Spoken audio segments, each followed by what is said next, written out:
gentlemen, it's Dragon's Greed Gaming coming at you here with another episode of the Alien RPG.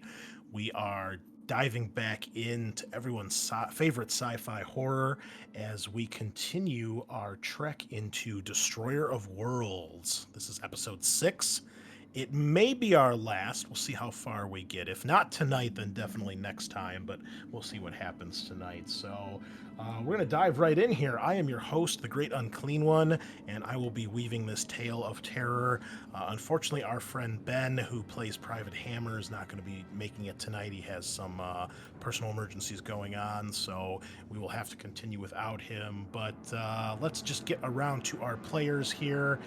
Tell us who you are, who you're playing, and I don't know. What's your favorite scene or character or thing from any of the Alien films? All right. Well, I'm still Sean, still playing Gunnery Sergeant Luca Mason, the CBRN Defense Specialist Squad Leader. And favorite scene? It might be kind of like shitty, but the AVP movie from way back, watching one of those predators just get super aced in the beginning with the tail spike, pretty rewarding, in my opinion. AVP. Yeah, you got to be careful there because a lot of people don't I know. consider that, and also it's been determined that the AVP movies are part of a different universe. They're not part of the same Alien universe as like Ripley and that. So I think that's why. Also, the fact that they definitely were not great movies, but they've got some cool parts. I agree. Yeah, anytime you get to see Lance Hendricks come back as Bishop in one way, shape, or form, I'm all about that. So we'll let it slide. I'm with you, Sean. I'm with you. AVP. Thank you. All right, we got some support here. Okay. Oh boy, I can hear the listeners turning off already. Well, hello everyone. I'm Justin, and I will be playing Zmijewski, the disgruntled private first-class gunnery specialist. I guess we'll say. Very fond of his belt. Also doubles as a knife and kills rats. Holds my pants up. It's a multi-tool. It's a lot of stuff. But yeah, we're hoping to continue on and see if we can make it out here. And as far as favorite alien scene, probably, it has to be the exoskeleton. It's, I spent all those years watching Gundam and all those robot shows. When I saw in the exoskeleton, I'm like, yep, that's dope. You talking about the power loader? Sorry, yeah, the power loader. Right? Okay, yeah, I was gonna say that's classic, awesome. Funny note. The writer of Destroyer of Worlds, Andrew Gaska, the man behind much of the Alien continuity lore and such like that, he actually is very active on the Facebook page for Alien, and he actually said that Zmijewski is based off of, I believe he said it was his grandfather, who, if I recall, actually served in World War II, and he claims that the belt was quote-unquote a real thing. Oh my God. I don't know exactly like how much of that is true, but that's pretty rad. I think that's pretty cool. If that's real, that's the most legendary grandpa I've ever heard of. No kidding. So awesome. Cool. All right, who's next? I am next. First, I'll say you just turned my husband into a gross grandpa. Secondly, I'm Jessica, your local attorney, playing Chaplin, the synthetic of the group. I'm still alive and kicking because I can never. So just to go, I will say I love AVP.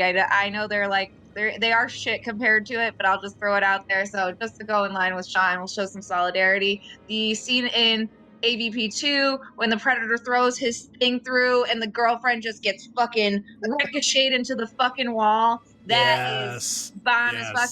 And then just to throw in a real alien thing, we just watched Prometheus when the engineers are like taking the alien virus and like disintegrate into our environment, showing like our evolution. I love that shit. So I'll give you both fans. That's okay. That's good. That is a good scene when she gets ripped in half or whatever. It's fucking, oh yeah. That's good stuff.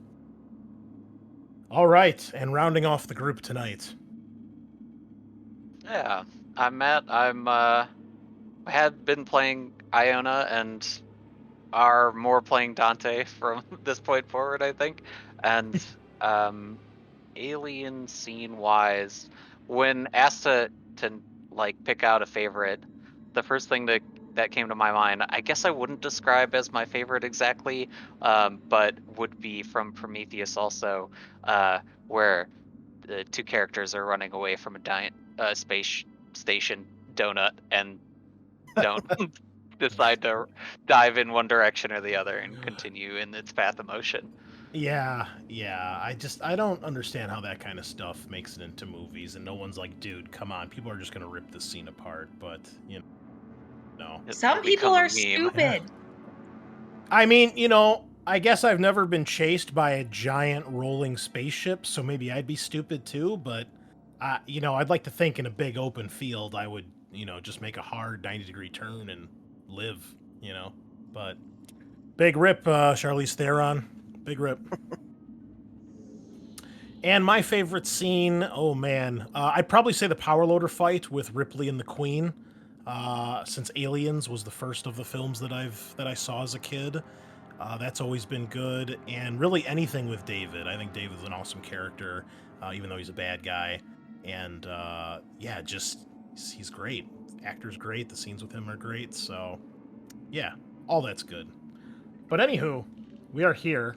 We're in Act 3 as you guys have finally made your way to Fort Nebraska after traveling through a literal hell on this planet as some mysterious ship in the clouds dropped some sort of weird bombardment on the colony, releasing what appeared to be a black rain that literally just annihilated every living thing that it touched, turning them into ossified statues and horrible mutated creatures with dark black veins popping out from under their skin and turning their eyes completely black and soulless. Luckily, you guys were on the very periphery of that bombardment. No one seems to be showing any ill effects. You all feel like perhaps there's some sort of contaminant in the air, but no one has shown any signs of any of the mutations you've seen thus far. And you continue to fight your way to the fort. Eventually, you met up with Eckford, the Weyland-Yutani agent who was in charge of the commando unit that you had worked with earlier in the campaign, and she had on board her APC Captain Dante, or not Captain, Captain Silva and Private Dante, who both survived the initial planetary invasion of the UPP. And at this point, Hammer has both of his hands broken and is now carrying an immobile Iona who suffered a critical injury that made it where he can only crawl. He can't even walk. So Iona's been like strapped to his back, and Iona's carrying the gun, and Hammer's carrying the Marine with the gun. And you guys eventually made your way into the fort. Alien 4 reference. You made your way to the fort. You drove your APC through the gunfire of the sentry guns guarding the main gate. The APC barely made it to the front door. You did manage to destroy, I think, one of the sentry guns on your way in, and Eckford was able to use her access card, which surprised you all because everything here needs at least a major level clearance or higher, and she does not appear to have any military rank. But she was able to get the front gate open. You guys got inside. You could see that the base has been severely damaged, and you made your way towards the North Bastion, one of the only remaining parts of the base that are still standing other than the wall itself that surrounds the fort. And you entered in on the eastern side lobby, and inside you have discovered a horrifying sight as the walls and the floor and the ceiling are coated with some strange alien-looking organic material, and cocooned within the walls of this stuff are several fellow Marines soldiers of the United States Marine Corps, or Colonial Marine Corps, and your fellow soldiers. And that is where we had left off last week. So there you are. All 7 of you are somehow still alive, and Eckford is with you as well as you make your way into this. Your feet kind of squish as you stomp into this part of the base. It's kind of soft, kind of squishy where you step. It's definitely not as hard as the floor that you know is underneath. And all of this organic growth kind of has a dark blackish bluish color to it. Much of the floor and some of the walls almost look ridged, almost like inside like a chest cavity, like a rib cage in some parts, or maybe like a spinal column. It's very bizarre to all of you, and you know that obviously it wasn't there when you guys left the base. And that is where we will start off. So what do you all do? Chris, can I roll an observation? Absolutely. So have we all stepped like inside the? Yeah, I'll Okay. say we'll just kind of do like this. All right. And guys, be sure you tell me what you roll, not just for me, because I'm not always on that page, but also for our listeners. One success. Okay. So you're looking around, Chaplin, and a couple things you notice. You can see a couple of the other doors that lead to various parts of the base here. There's one on the left, which is an elevator that you know goes to the upper and lower floors. In the northwest corner, there is a door that leads to a shaft that has a ladder that goes up to the next floor. On the north wall, there is a door that leads further into the north bastion. And on the east wall is the door that leads to the east wing of the base. But you guys all know when you walked in here, you could see the east base, the east area of the base was completely destroyed and crumbled and on fire. As you're looking around, Chaplin, you count probably about 7 bodies in here that are cocooned to the wall. This strange, kind of clear-looking resin coats them in various ways to the point where they're either hanging from the wall, completely off the ground, or they are just, completely cocooned against the wall, pretty much at the floor level.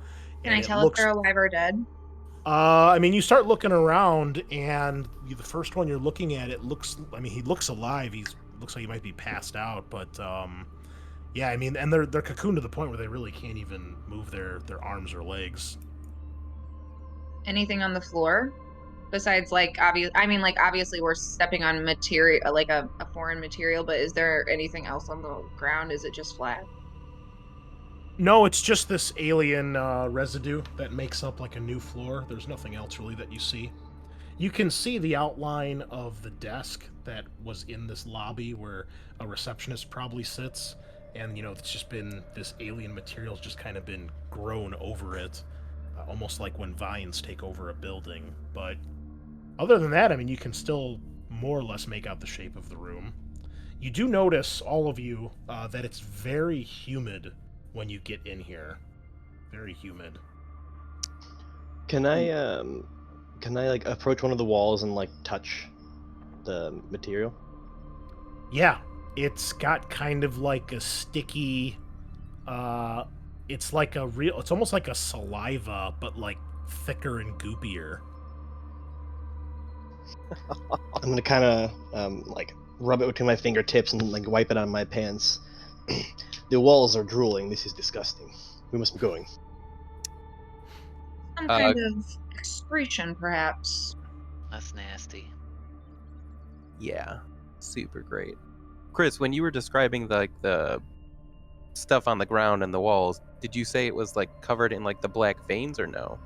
No. It's like the color of these walls is kind of a dark blackish blue. Okay. It's very similar to the alien that you encountered in the Marshall station. Okay, gotcha. That kind of color. And just to clarify, we haven't essentially connected that like the aliens incubate inside people.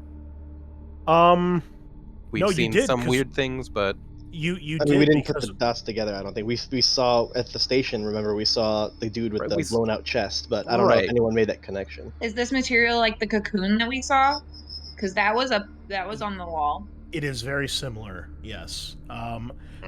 I would say that you guys probably have made some sort of connection because if you recall, you went back and watched the footage, Right. and you saw the thing leave his cell and disappear.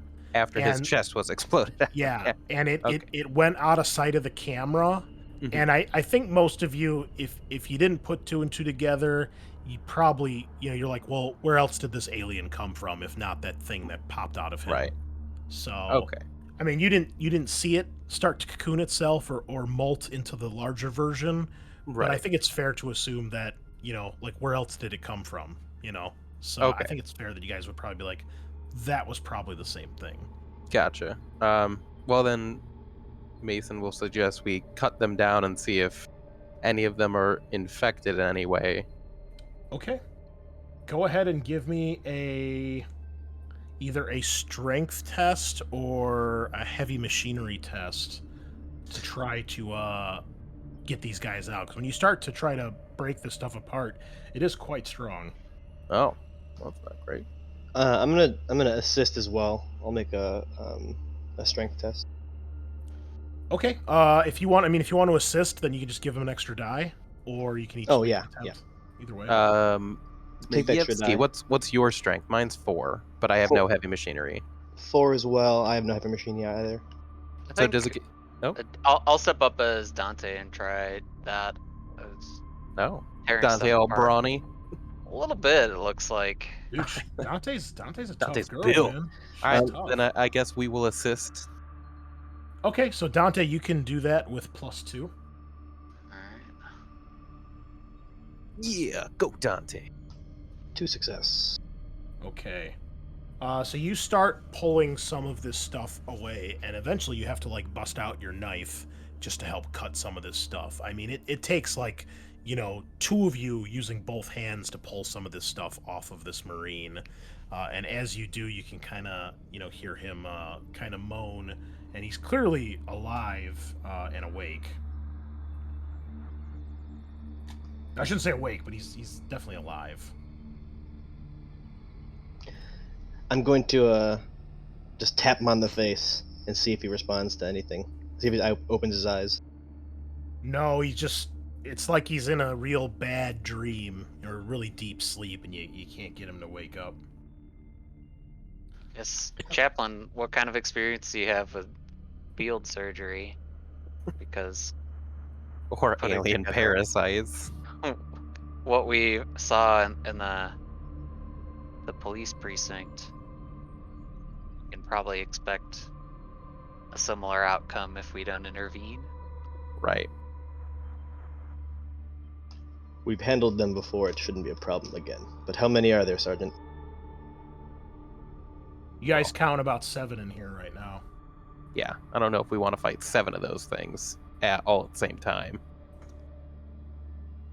I guess, Chaplin, another thing that I should have pointed out with your observation test, you see probably 2 of these Marines that have some sort of creature covering their face. Shit. There is a flesh-colored, spider-like type creature with 8 long legs that almost look like really long, distended fingers that are wrapped around the sides of the head, and the body of the creature covers the Marine's face. You can see it's got these, almost like these 2 like flaps for part of its body that seem to be kind of pulsating, like with the motion of this Marine's breathing. And you see it has a long tail that's kind of segmented, and the tail looks like it's tightly wrapped around this person's throat. I walk up to that person and tentatively touch the thing on its face. When you do, you see the tail tightens more around the neck. They seem to be alive, but this thing seems to be using the Marines for some sort of breathing purposes. Can they breathe with that thing on their face? It You said looks they're I mean, alive. so, you alright. It can looks like when you guys look and actually pay attention, you can see the Marine's chest is rising and falling as if they're breathing. All right. Can we get those things off them? You can try. just a touch. It seemed to tighten. I Chris, don't know. how familiar is my character with the different areas of the base? So, you guys know some general stuff about the base, because keep in mind that you were all pulled from your various units when the fleet came through. So, most of you, I believe, are not actually stationed on this base, but you've been here long enough where you know there's a couple floors. You know that there is an upper floor to the North Bastion, and you know that there are 3 sublevels. You know access to sublevel 3 is normally restricted. You understand it's like a weapons testing area, and the 2 sublevels 1 and 2 are where like the vehicle bay is at, and where the sublevel 1 is where the vehicle bay for all the tanks and ATVs are, along with where the Cheyenne dropships can go, and then there's a arming station there to arm those vehicles with weapons. And then on sublevel 2 is where the reactor to the base is, along with the ammunitions depot. How many do you think there are in here? Who are you asking that to? Like Chris or us? I'm going to ask in character. Just Zmijewski's going to ask. How many do you think are still trapped here? Is anyone alive? I think they're all alive right now. Out of game. I'm referring to like anyone else who's like not present. Like, I'm assuming if we know anyone else is alive on base. How many Marines are stationed here? Like that sort of thing? Let me check. I think there's an answer to that. Silva might know. He might, but let me make sure I give you guys the correct information here. Yeah. Okay, so normally Fort Nebraska can house about 2,000 Marines, but you know that currently there is only about 200 planetside or moonside, and you know that there's around 200 in the orbital module that the orbital elevator is attached to. Considering whether or not the virus outside came inside, I would say that the statistics do not look good as to survival. And you don't have any way of determining whether or not they're infected? Well, we could look at their eyes, maybe. I was gonna say, do they look like they have black veins or anything of that nature? Okay, so Mason, you check one of these Marines out. Again, when you touch them or move their head, they don't really respond. You take your thumb and like kind of flip open one of their eyelids to see their eye, and they're kind of motionless, and you can see that they're shallowly breathing, but nothing else really. And then when you open the second eye, all of a sudden, both of this Marine's eyes just are suddenly wide open, and she just takes a deep breath, just. In response to that, I'm gonna ready my rifle. She begins to cough, and it looks like she's gagging on something. I guess I'll lean the Marine up so they're not lying on their back or anything, and slap them on the back real hard. Cough it up. Come on. Well, remember, they're cocooned to the wall, so you can't. Oh, I thought we pulled one of them down. I thought that was the one we were. Oh, Never no, mind. this is a different one.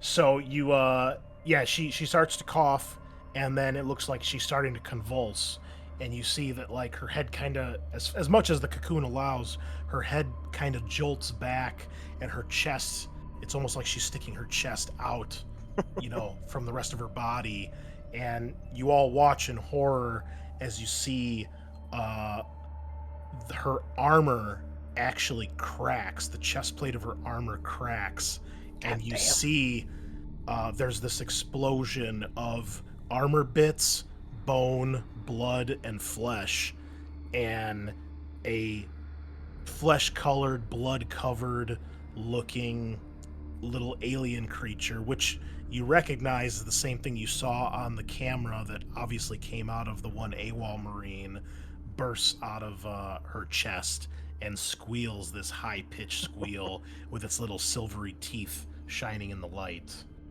Everybody gets +1 stress when they see this. Mason, you literally get the classic splash of blood on your face. Shit. And let's go ahead and roll some initiative here. Right into it, boys. And I know we all had that feeling, but goddamn. It never gets old. All right. Yeah, really gotta zoom in to see her. Oh, wait till we get to the other parts of the base. You're gonna love that. Now, Chris, last time when we initially got into Fort Nebraska, I touched that super hot door and burned my hand for 1 health. Has it been enough time that it's healed or no? No, not yet. Not Okay, yet. great. Okay, hold on. I need to fix the token here because it's also super tiny. There we go. Okay, it's not a giant chest burster, but there you go. Okay, chest burster. Let's give him some initiative as well. Chaplin, you're up first with a 2. What would you like to do? We'll say it's this Marine right here that's expired. Let me delete this guy. Give him the old dead icon. There you go. So, Mason, you are considered engaged because you're right next to this thing. Great. Everybody else is within short range. So, Chaplin, you're up first. How far? I'm like, is it like am I like actually where I am? No, On no, screen. you're somewhere in the room. It doesn't really matter. Remember, it's all zone movement, so. Okay, I just want to know like how close am I to the thing? Probably a couple feet. Couple 2 feet, yards. You know. About tree fitty. I take a step back, and am I allowed to observe on my turn, or am I not allowed to do something like that? You can do whatever you want. Okay, I'm gonna take a step back, or like step or 2 back, and then I'm going to roll an observation, I guess. Okay. Are you looking for anything in particular? I just want to focus in on like what has just burst out of this. I want to watch like the scene, and I want to like really focus in on the thing that's like just burst out. I'm assuming it's like on the floor or the ground or whatever. It's still hanging in this Marine's chest. Looks like Ew, it's worse. fighting its way through the armor and the rib cage. Worse. But okay, yeah, go ahead. No successes. Okay. Yeah, I mean, you're intrigued, but you're so intrigued that you're kind of enthralled, and you're not really other than its little silvery teeth, it's covered in blood and viscera, so it's hard to really make out any details. Mason, you are next. Okay, so I still have Hatfield saber. You do, yes. So I'm just gonna try to jam the saber point first through the Marine's chest, right into the chest burster. Okay, you can make an attack with your combat knife, and give yourself +1 because the sword is obviously bigger than the knife. Nice. And would this be a close combat, or just Yes. just use the knife? Yes, close combat. And hold on, let me check one thing here. Oh, that's only for ranged combat. So okay, go ahead. All right. 1 success. Okay. I want to push. I want to push. Oh. Total of 3 successes. Okay. So that's gonna be 2, 3, 4 damage. All right. Well, let me make an armor roll for this thing. It does not succeed, and it takes 4 points of damage. So you react as quickly as this thing shows up. You drive Major Hatfield's sword through the armor, through the opening, through the creature, and probably through the back of the Marine and hit the wall, or at least the alien goo on the wall. And the Marine is dead at this point. She's pretty much dead the second this thing pops out of her. Her body's still twitching a little bit, but you put an end to that really quick. The creature screeches in pain as you just drive the blade right through its center mass, However, to your horror, there is a splash of that acidic blood, very similar to the big one. It's not as much, obviously, but still doing 4 damage definitely helps here. Hold on. 4 damage, not 8 damage. That would be a little much. You take 1 point of acid damage as you pull the sword back. Some of it splashes on your arm. So go ahead and roll your armor. 2 successes. So you don't take any more damage, but you do lose a point of armor as the acid eats through it. Shit. And the creature is dead. That's good. Just put him over here. I can't even look at I can't even see the icons on the tokens. They're so tiny. Yeah, you really gotta zoom in. Yeah. So that happens. Everybody's freaked the fuck out. Yeah, cool. Is the sword still okay? Does the sword get burned by the acid or anything? Roll me. No. Let's see. It did. Do this. Roll. I'll just do this. I'll roll acid against it. Well, I guess we'll keep the same roll, just so I'm not rolling dice over and over. So, it's done 1 acid to it, so it loses 1 point of damage as part of the blade begins to melt. Okay. And then I'll roll a second time because the acid would continue to burn technically. Okay, the acid fizzles out at that point. Sick. So now that it's just the same damage as the knife. Correct. All right. So I'm gonna stumble back away from the dead body and hopefully away from more Marines.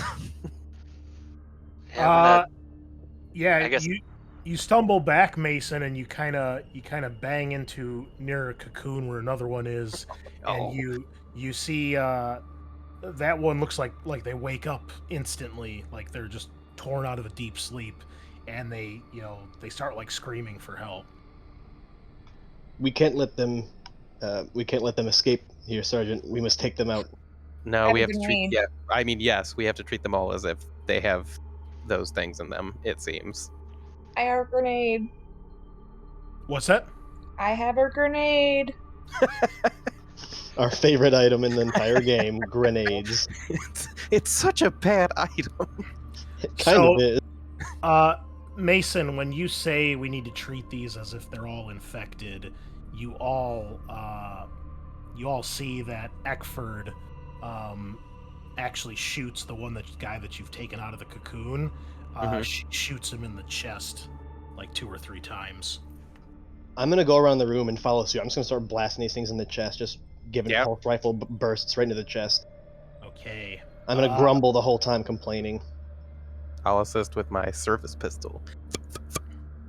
All right. Actually, let's have Iona do it. I need you, whoever's doing this, please give me an empathy roll. And if you pass, you can't bring yourself to kill a fellow Marine like this. You need to fail this roll to pull it off. Zmijewski. I'm a failure! Yes! Way to fucking go. All right, so Zmijewski just blasts one of the Marines, and he's gone. Mason? Yeah. Shit. Nope. You bring your gun to this Marine's chest, and he's screaming for help, and you can't pull the trigger. Damn. What's the problem? Do you want to die instead? I'm gonna walk over to the Obviously one not. that he can't pull the trigger on, and I'm gonna Yeah, attack him. Hammer's like, what the fuck are you waiting for? Just shoot him. I'm gonna go All shoot right. him. Zmijewski, I'm not gonna make you roll for everyone. We'll assume that you I'm a feel- heartless killer. Got it. So you start to put them down one by one, and Eckford doesn't seem to have any problem doing this either. So between the two of you, you kill the other remaining Marines and spare them the same fate. Well, tell me now. There was many more Marines here. That means that there's many more of these things. We certainly can't leave this place standing when we get out of here, but we have to leave now. Yeah, I agree. I don't know if there's any way to bring this place down. Grenade. You guys know that this base has nukes in the Yeah, base. I was Oh. literally just about to do that. I'm Oh. gonna chime in from the other side. Do you not remember that they store the weapons here? The explosions? And I'm gonna make in my just like looking at them and make a little mushroom cloud little motion with my hands, kind of like eyes real wide, Yeah, that'd do it. very animated. Is that going to be in the lower levels? Yeah, the armory's down on sublevel 2. And I assume we would need someone with like a major level access card to get down there, right? Well, you guys can tell the base is on lockdown. Actually, Eckford figured that out when she was opening the gate. She was able to access the terminal there. So she told you guys the base is on lockdown, which you guys all know the protocols that only someone with a major rank or higher can override those. You can also tell the base looks like it's on basically backup or minimal power, and that it's probably just backup power. So the reactor is either offline or has been damaged or disconnected. You guys know that there's probably no way that you're going to get the elevator working, the space elevator, without power to the base. You also would want to, you'd probably want to get the lockdown lifted to make getting through the base easier, which you'd probably have to do that through the Apollo mainframe. Apollo is another mother-type system in Alien. It's a different manufacturer, but similar idea. It's the AI of the base. Okay. We had previously grabbed a Hatfield's like access card, so that would allow us, I assume, to do anything we needed. Yes, in theory. Yeah, and Eckford seems to have a similar card with access. Okay. Is there still power to the base, or is it like clearly on reserve power, like the gent backups? It's definitely on reserve power of some sort. Okay, so we should find our way to the what's the word? I mean, with the generators and get those back online. Unless we can't get to the docks to take off, we're never getting out of here alive. Can I like try to talk to the mother system? You'll need to find access to a terminal of some sort. I mean, on this floor, maybe at the checkpoints, which appear to be covered in this alien substance.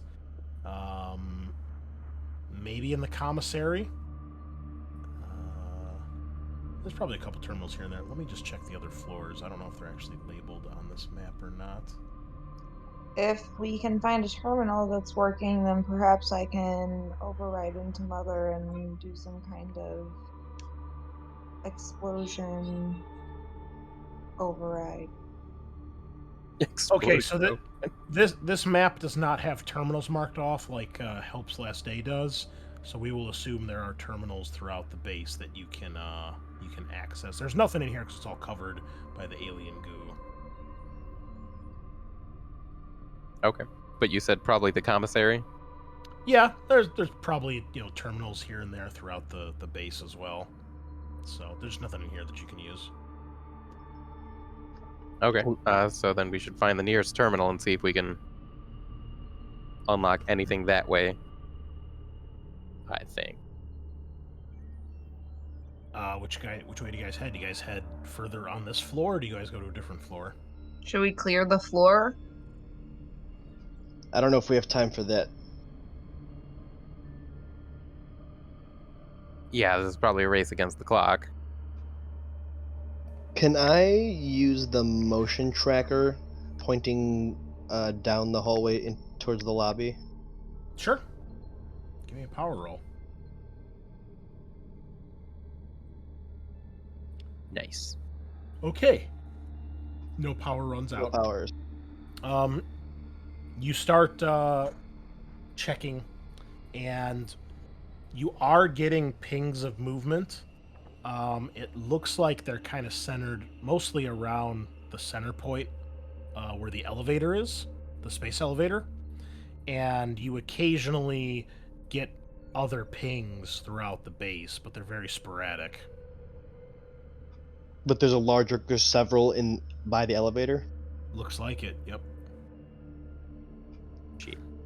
We could have more Marines up here, Sergeant. And then there's little blips moving around. I can't tell if those things are in the vents.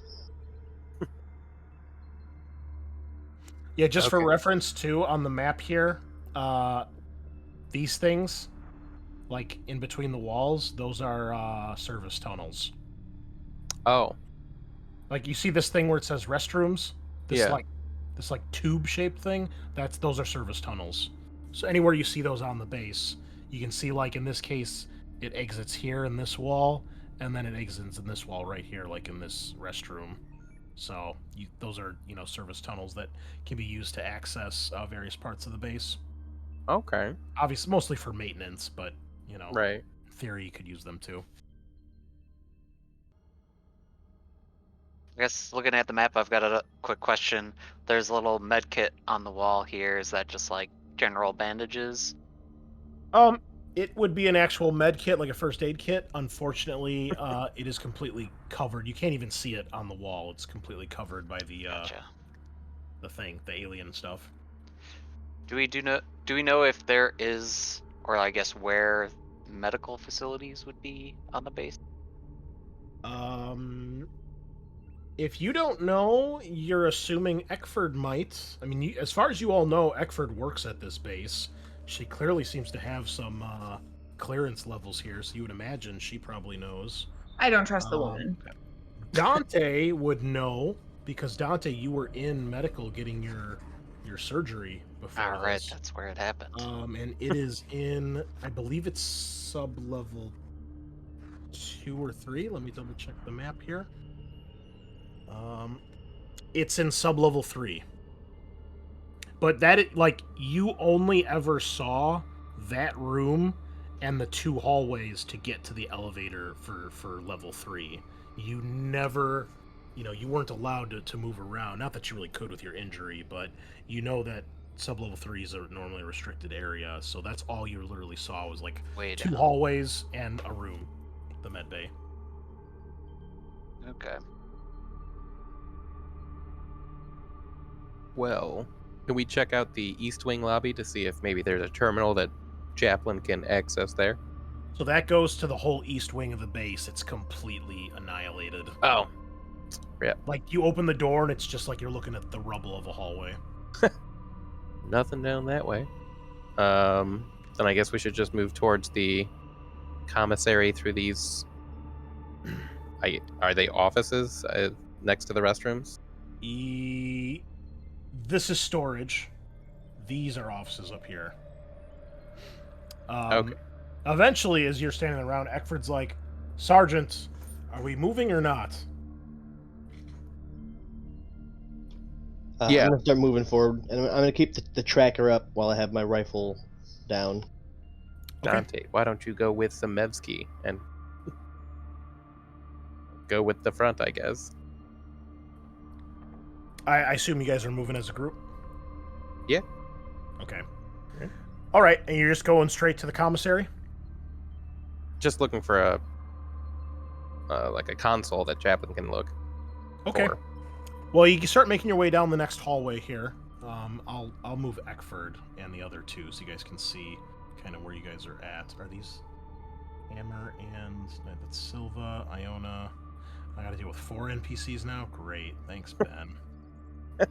Oh, All right, let me move my group of bros here. Okay, so you guys make your way into this set of hallways. You make your way north into the base. As you pass the restrooms and the storage, I mean, nobody checks out the restrooms out of those 4 as they're walking by, but you guys can see when you go past that storage area, some of the doors are damaged or completely blown off the hinges or burned, and it looks like the inside of the room was hit with some sort of incendiary device. It's just completely black and scorched. Okay. Might still be Marines fighting the good fight. And eventually when you come to the corner here, there is a terminal that you're able to access. And Chaplin, when you start to access it, you can tell that there's basically no power. You're just getting basic power readings, so you know that you need to reset the power somehow, and you'd probably need to access and or reset the Apollo mainframe. Now, you would know that Apollo would have its own backup generator, like power supply of some sort. So if you can get to the Apollo mainframe, you might be able to get more info. But these basic terminals that are connected to the basic power of the base, they're not working. I relay that. Big rip, boys. Is Apollo mainframe something that us regular ass grunts would know, or is that something we'd essentially have to check with Eckford? You guys know that it's on level 2. It's on the floor above you. So there's a second floor to this, which is level 2, and then there's 3 sub-levels. Okay. I guess let's go to level 2 and see if we can access the Apollo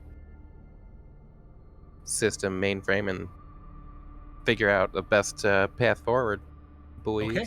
How do you get up there? I'm looking on the map for... back in the east lobby, there is a place that says up. Was that just completely blocked off with goop and shit? Is that stairs? There's a ladder there in that, but the door is completely covered. Roof. I mean, you could probably get through it, but it'll take some time. Otherwise, we could just go to the commissary and take this access tunnel. There's a door. There's one here too. There's another ladder shaft right here. Assuming that's not blocked. Right, yeah. Okay. I guess we'll do that because I don't know how long... It took us a while to just try to cocoon a guy. I don't know how long it's going to take us to hack through an entire doorway of shit. Yeah, it's a lot more intense for sure. Well, if we're not worried about a person on the inside, we do have some cutting torches that might make that a little easier. Oh, okay. Well, I mean, we already know that area seems to be at least mostly safe. We want to double back and cutting torch our way through. It's worth a shot. There's All not right. enough power to operate the lifts. Okay. Well, if somebody wants to give me a roll with a cutting torch, go right ahead if you guys go back in there. Yeah, I don't have one of the cutting torches, so... I think Chaplin still has theirs. I suggested it because Dante has one as well, so... Oh, nice. You guys can double team it. Oh, hold on. Heyo. You would roll One a success. power roll, not an attack, Jessica. Because you're using it as a tool. Okay, so 2, your power goes down by 2, but you begin to cut your way through the door. And it does take several minutes, although the cutting torches definitely make this faster. And eventually, you're able to start to pull, peel, and burn this alien goo away. And eventually, with a little bit of heaving and elbow grease, you guys are able to get the door open.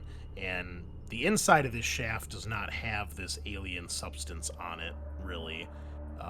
It's dark because there's minimal power. There's not really any lights, but there's a ladder that goes up to the next floor. All right. Can Hammer go up ladders?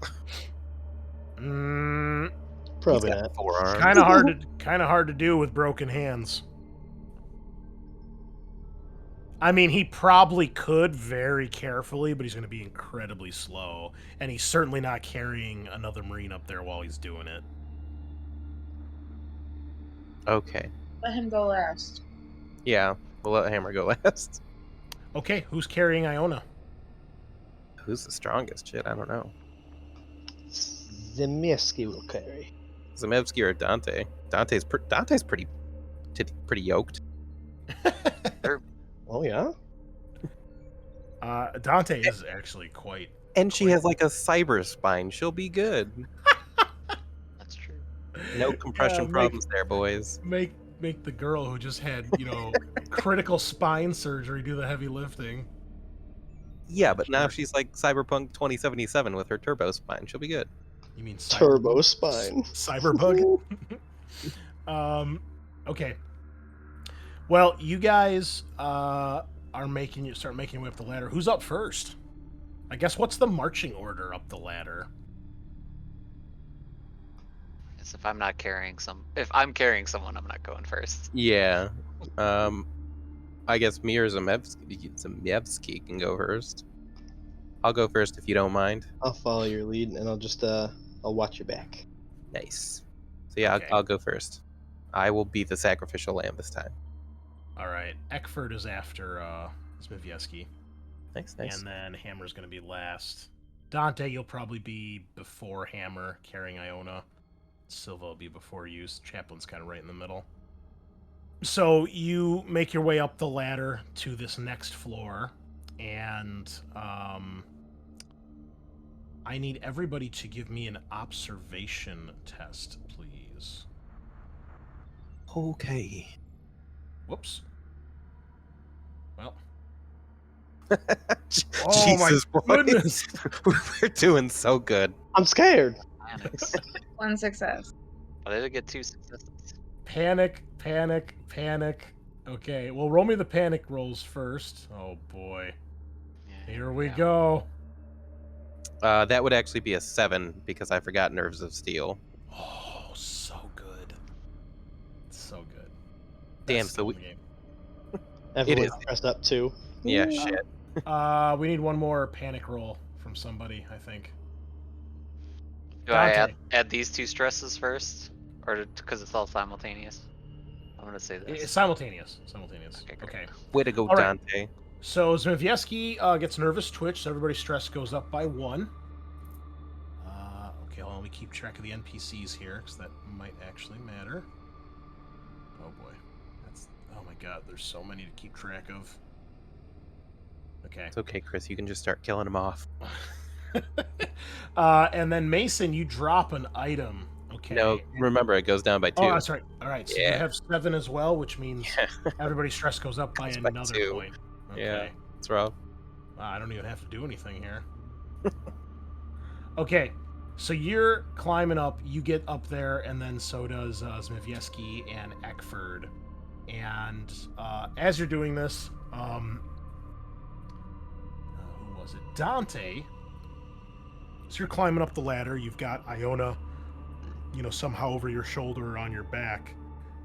You hear something from the hallway, and you look down and you see Hammer he's got his, he's trying to get his arm like on the rung, and he's got his first foot on the ladder, and he turns because it looks like he hears something as well, and you hear him like audibly swear, and you see something. There's a long black arm grabs him and yanks him off the ladder into the lobby, and all of you hear him like, ah! Iona, what do you do? Or, not Iona, Dante, what do you do? I guess can't leave him behind. I'm gonna drop down and. Well, how high am I? High enough to Well, you've got do like boot you've got slide an down? incapacitated Marine on your back, so it'll take a mobility test to get down without incident. Oh boy. You're Well, about halfway up the ladder. let's see. Let's see what we can do. Okay, give me a panic roll. Classic. Okay. Hey. Shit. That will not affect everyone else that's up the ladder, because you guys are already literally up the ladder. So it'll pretty much just affect Dante and the 2 NPCs down here. But you do. So you land. You slide down. You land fine. You do it in such a way that you're able to get Iona off your back and like into a safe corner in the shaft with the ladder. And then you turn to look out the door into the lobby, and you can see around the corner Hammer gets dragged into the hallway. He's like on his ass, and his back, he's facing you, so something's grabbed him like from behind and is dragging him down the hall. Snap. Should I throw the grenades or? Well, we're gonna do this first. I'm gonna let Dante have an action here first because she's down here by herself, basically. Everybody else is either on the ladder or up top. You three are up top. I'm gonna put you three here. Iona's in the elevator shaft, and then Silva's like on the ladder. Oh, there's Dante. I'm like, where did Chaplin go? So Chaplin, you and Dante, I'm gonna put you right next to Dante or Silva here. You two are on the ladder, and he's there, and you three are up top right now. Okay. So Dante, I'll give you a chance here. What do you want to do? You can act first, and then we'll go into initiative if we need to. Yeah, I guess, can I get a snapshot into whatever's dragging Hammer off, or? do I have Yeah, to so move you'll have to move because you see him get like you see like from like Just his around the legs. corner. Exactly, yeah. Okay. I'll chase around and pop my head around the corner. All right. Try to fire. Dragging Hammer down the hall is a large black alien creature. And it looks much larger than the one that you guys saw earlier. Its head has lots of ridges, kind of like almost like a bony crest. Not a crest, but ridges on the top of its head, whereas the other one, its head was pretty much smooth. Otherwise, it looks similar, but this one definitely looks larger and kind of give you an idea what it looks like. It's got the same kind of pipe things coming off its back, and it's got the really, really long arms and legs, and you can see its tail kind of thrashing around, and it's almost walking and just dragging him away. And you can see Hammer's trying to do something about it, but especially with his broken hands, even the artificial womb soldier is just no match for this thing's strength. Its back is currently towards you as it's just like, just quickly walking down the hall. So it takes your one action to move so you get line of sight. What do you do next? That's one fast action. Yes. Can I shoot it? Yes, absolutely. Great. I'm gonna do that. Okay. It will be -2 if you don't want to hit Hammer. I don't want to hit Hammer. Yeah. I guess I'll take that. Okay. I mean, even though he's lower, he's still struggling and moving around, so it's not exactly an easy shot. Yeah, for sure. Whoa, look at that.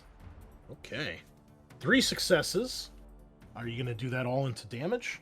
I think, is there something I can eke out with this? Hold on. Skills. Range combat. Can't really pin them down that much. Can I say target drop something? Sure. Ooh. Okay, so 1 success for dropping. What about the other one? The rest is damage. Okay, so that'll be a total of 3 damage. Let me roll armor here. Okay, it does not pass any, so it takes 3 points of damage. And acid blood goes splashing everywhere. Mostly onto Hammer. Oh god. And he takes 2 points of acid damage. 23 dice? Excuse me? How many days? Wait. No, that's not. Hold on. It's not supposed to be 23. Is it a waterfall of acid? Yeah. Did yeah, Dante he- kill We're it? actually fighting God. I must. You know what? I typed in the wrong number. Obviously. Hold on. Okay, it's not quite that many dice, but it does more damage. All right, 3 points of acid damage to Hammer. Let's roll his armor. Whoops. 0 successes. He takes 3 points of damage, and he is still burning. And now we will go into initiative order here. And Let's get some sick combat music going. See ya. Starting a combat. Here we go. Roll it up. Gents and germs. Yeah, hold on, give me a second. It is- Are we still panicking? Oh, what? You guys both had Twitch, right? So that Yeah. doesn't stay in play. I'm not sure why it's doing that. Mason, you are first. You can hear gunshots from downstairs. You can hear an alien screeching, and you can hear Hammer screaming in pain. I mean, there's still people on the ladder, and I'm at the top, right? Chaplin is near the top of the ladder, and Silva is right behind him. Cool. Yeah, I don't think there's like anything I can't get down there. I will just kind of scan the area and make sure there's nothing up here that's gonna attack us, and call down for like a sit rep. What's going on? Okay. Well, I'll tell you what. I can do this. I will add the second floor to your guys' navigation bar. You guys should all have tokens up there. And if you want to move there, because you and Zmijewski and Eckford are there, so you guys came up this ladder right here. So you'd probably be in the room along with Zmijewski and Eckford. I'll give her a token in a minute here. Mm-hmm. Yeah. So there you go. Give me a second, because I don't know if there's anything I can do with like a command check to help people out. Nope, I don't think so. Well, if you issue a command, assuming they hear you and you pass, for every one of your successes, you can give them an extra die if they follow your order. You don't really know what's happening. Yeah, I can't. So I don't know what's happening, so I'll just keep with the request for more information, and that'll be my turn. okay. Yeah, I mean, you're in this small room. There's a door that leads out, but other than that, that's all that's in here. It's just another ladder shaft. Gucci. Okay, the alien is up next, and you see that it just hisses at you, Dante, and it grabs a hammer and drags him into past the door here on the left. And then Dante, it is your turn. Great stuff. So I guess what can I do here at this point? Because I can swing around into the room, but I had a panic roll in that last one, right? So is that right? No, Oh you no, pa- I was you great passed on it. that one. Yeah, you passed. I just had panic rolls on every other test. Yeah. Okay, so that's fine. All right, no problem. I'm gonna swing around and shoot him again, I guess. Okay. So you get into you kick open the door, you find yourself in one of the restrooms, and you don't see anything in the room, but you hear, and you turn to your left, you see in the maintenance tunnel, the service tunnel, it has dragged Hammer in there, and really all that you can see is like, mostly the bottom of Hammer's feet. You can see the alien beyond him, but it's such a small area, especially for the alien because it's so tall.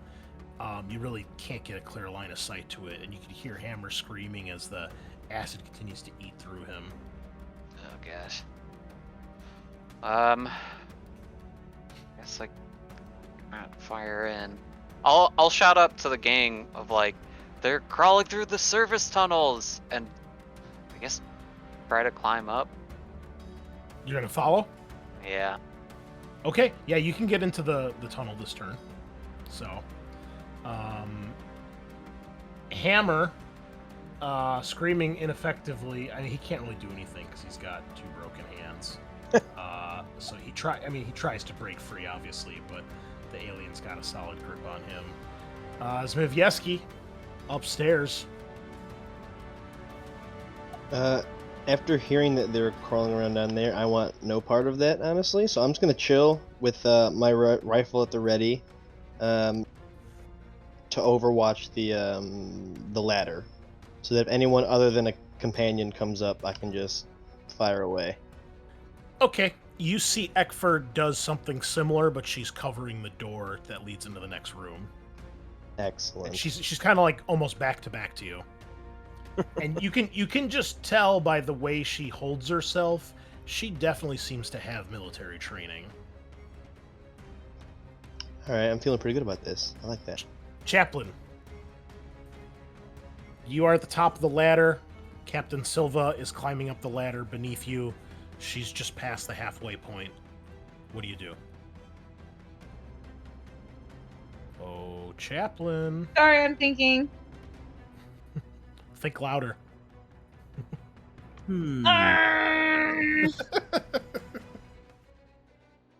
I think I want to throw my grenade. Oh my God! This Just woman and do her it. grenades. Just do She it. loves them. Yeah. What are you I'm throwing? dropping the grenade. Okay. Okay. Damn it, Chaplin, you're a doctor, not a demolitionist. Damn, 0 successes. All right. Well, I mean, there's really nowhere to throw it except down. So No, I I'm don't- just dropping it, Well, yeah, you don't really have to throw and then it. I'm going. Okay. Well, you drop the grenade. Silva has a look of terror in her eyes, like, what the fuck are you doing? And the grenade drops to the bottom of the shaft. I'm fast. Basically right between Iona's legs, where he's, like, sitting on the floor. Oh no, I forgot that person was down there. Real fucking cool. I forgot. Is this how it ends? I thought Um, robots couldn't panic. What the hell? The I was alien the is wrong next. person to choose Um, the robot. Dante, you see the alien disappears further into the tunnel, and you lose sight of Hammer, and his screams get further and further away. At the start of the next turn, not that it matters, but let's roll that acid damage for good old Hammer. How much was it? 13. If he's alive, it matters. Half of that was 6. Okay, the acid goes away, but he's armless in Seattle and being dragged away by an alien, so you eventually do not hear his screams anymore, Dante. However, they are replaced instead by an explosion as the grenade goes off, basically in Iona's lap. He does not make it. Ah, damn. And I'm gonna have Dante make a mobility test here to see if she can hang on. All right. So she does not fall from the ladder, and eventually she kind of scrambles up to where you guys are. And Silva? Silva, yeah. Dante, you hear an explosion from back the way you came. Brilliant. What do you do? I guess I can't really catch up to this thing in the vents, and nor hear anybody. I mean, you can I guess- probably hear the group shouting upstairs. You can hear. I mean, Yeah, Silva's laying into Chaplin right now. Suppose I should investigate the explosion. I can't help poor Hammer. System malfunction. Error. Resetting. So you go back to the ladder shaft, Dante, and you can just see the smoke and wreckage of the grenades, aftermath, and you feel it in the pit of your stomach as you turn the corner, and then your fears are confirmed as you see what's left of Iona clearly dead. God. Never fired your gun up in the air and gone R. And then you can hear Silva. You can hear Silva just irate. She's like, "What the fuck were you thinking, Chaplin?" I wanted to clear the areas. And you see that Silva actually grabs Chaplin by the shirt and like throws him up against a wall. No reaction. I'm gonna grumble. This is why we don't like the robots. I'm gonna start walking towards the hallway, away from the ladder. All right, Dante, do you join them? I assume. I'm sorry, Well- Matt. Or are you staying down there, or what? No, I don't want to stay down here. I guess I'll hop up the ladder, but I have some things I wanted to say. Well, Another I grenade guess going down. if there's... Well, what was the timing of that grenade? Like, did Chaplin cut you off from any support for helping us with Hammer? I got Or confused. Well, okay. or were you just all trying to cut us off and let everyone die? What's happening out here? Silva looks over her shoulder at you, and she's like, "This fucking bucket of the bolts just fucking murdered him." That's a strong word. You've almost Chaplin. killed half of our squad.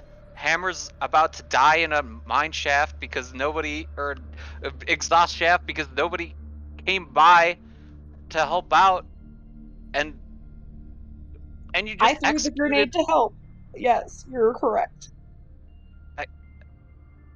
Zmijewski's gonna let out a big sigh and just start walking forward, and he's gonna start grumbling, and you can kind of make out he's just, no time for this. No one signed me up for this. I'm gonna get out of here. There's a bunch of crap.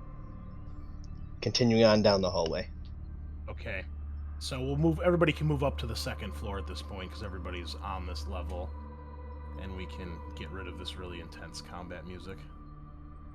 All right. Is there a way to close this shaft or anything, or? Just the door here. Let me move this token out of the way so you guys can actually see the map. It's just this door right here that can be open and closed, but there's no like cover or latch or anything to the ladder shaft itself. Right, so there's no way to like stop something from coming in from the direction we came. I mean, it would have to deal with the door, but it can freely get up and down the ladder between the two rooms. And yeah, so Zmijewski, you go to try the door, and it doesn't really work. And you can see that Eckford goes to try her key card, and she takes a second or two, and finally it seems to open up, and you find yourself on a gantry, which is kind of like a sky bridge. But it also has like usually like they have like a crane underneath, kind of like those big cranes you see at like shipyards, where they hang from above. That's kind of what a gantry is meant to be. But this one also acts as a sky bridge, and you can see that it goes to an airlock here, which normally connects to the space elevator, but you do not see the space elevator on this floor. As a matter of fact, you look down and you can see the lifter car itself of the elevator is down below. It looks like it's in the lower levels of the base. And then you see the hallway continues on to get to the main hall of the rest of the bastion here. So you walk in here, and Eckford, she's kind of flanking you, and she's got her gun ready, moving commando style as the two of you move through. And eventually Silva, very, very kind of forcefully, lets go of Chaplin, and she's fuming right now. She her face turned like red. She looks so angry. Perhaps the humidity is getting to you. Oh. All right, hold on here. Oh no. What is it? Is it like Fallout? Nobody liked that. You see, she turns to you, Chaplin, and she actually points her gun at you, like inches from your face. And she's like, "Make one more joke, mustache. I'll ice you right here like you just iced my men." I stare. Does anybody do anything else? There. No, I'm gonna continue on with Eckford and continue sweeping this floor with the sole purpose of getting out of here. I am now like, all right, we're getting to a ship. We're leaving. We can't Okay. survive. We're dying. Mason will and- try to calm Silva down. Like, Commander, Okay. he's just a synth. He doesn't understand what we go through when we lose someone. Bullshit, Mason. He's programmed to know what the fuck's going on here. No synth would actively hurt a Marine. And she stares at Chaplin for a long time, and she just says to you, Chaplin, she's like, "I've got my eye on you." And she backs off and then walks into the next room. Mason and Dante, do you two do anything? I just kind of clap Chaplin on the shoulder, like, let's go, I guess. Well, I asked earlier if you had any experience in field surgery, and you never answered me. Seems like you're only good for executing other Marines. Oh, God. I put on my mustache. All right. Meanwhile, at the front of the line, Zmijewski and Eckford, you guys are you moving this way? She's kind of following your lead. So Yeah, I'm assuming that the elevator won't work because of the lack of power, so I'm gonna try and find a manual way down to the armory. Well, I think we wanted to go to Or not the armory. You're right. the Apollo thing that's somewhere on this floor. The terminal Well- first. You're right. Well, Yeah. Oh, it's the mainframe. It's right there. Okay. he also specifically said he was going on while you guys were arguing. So you and Eckford get to the corner here.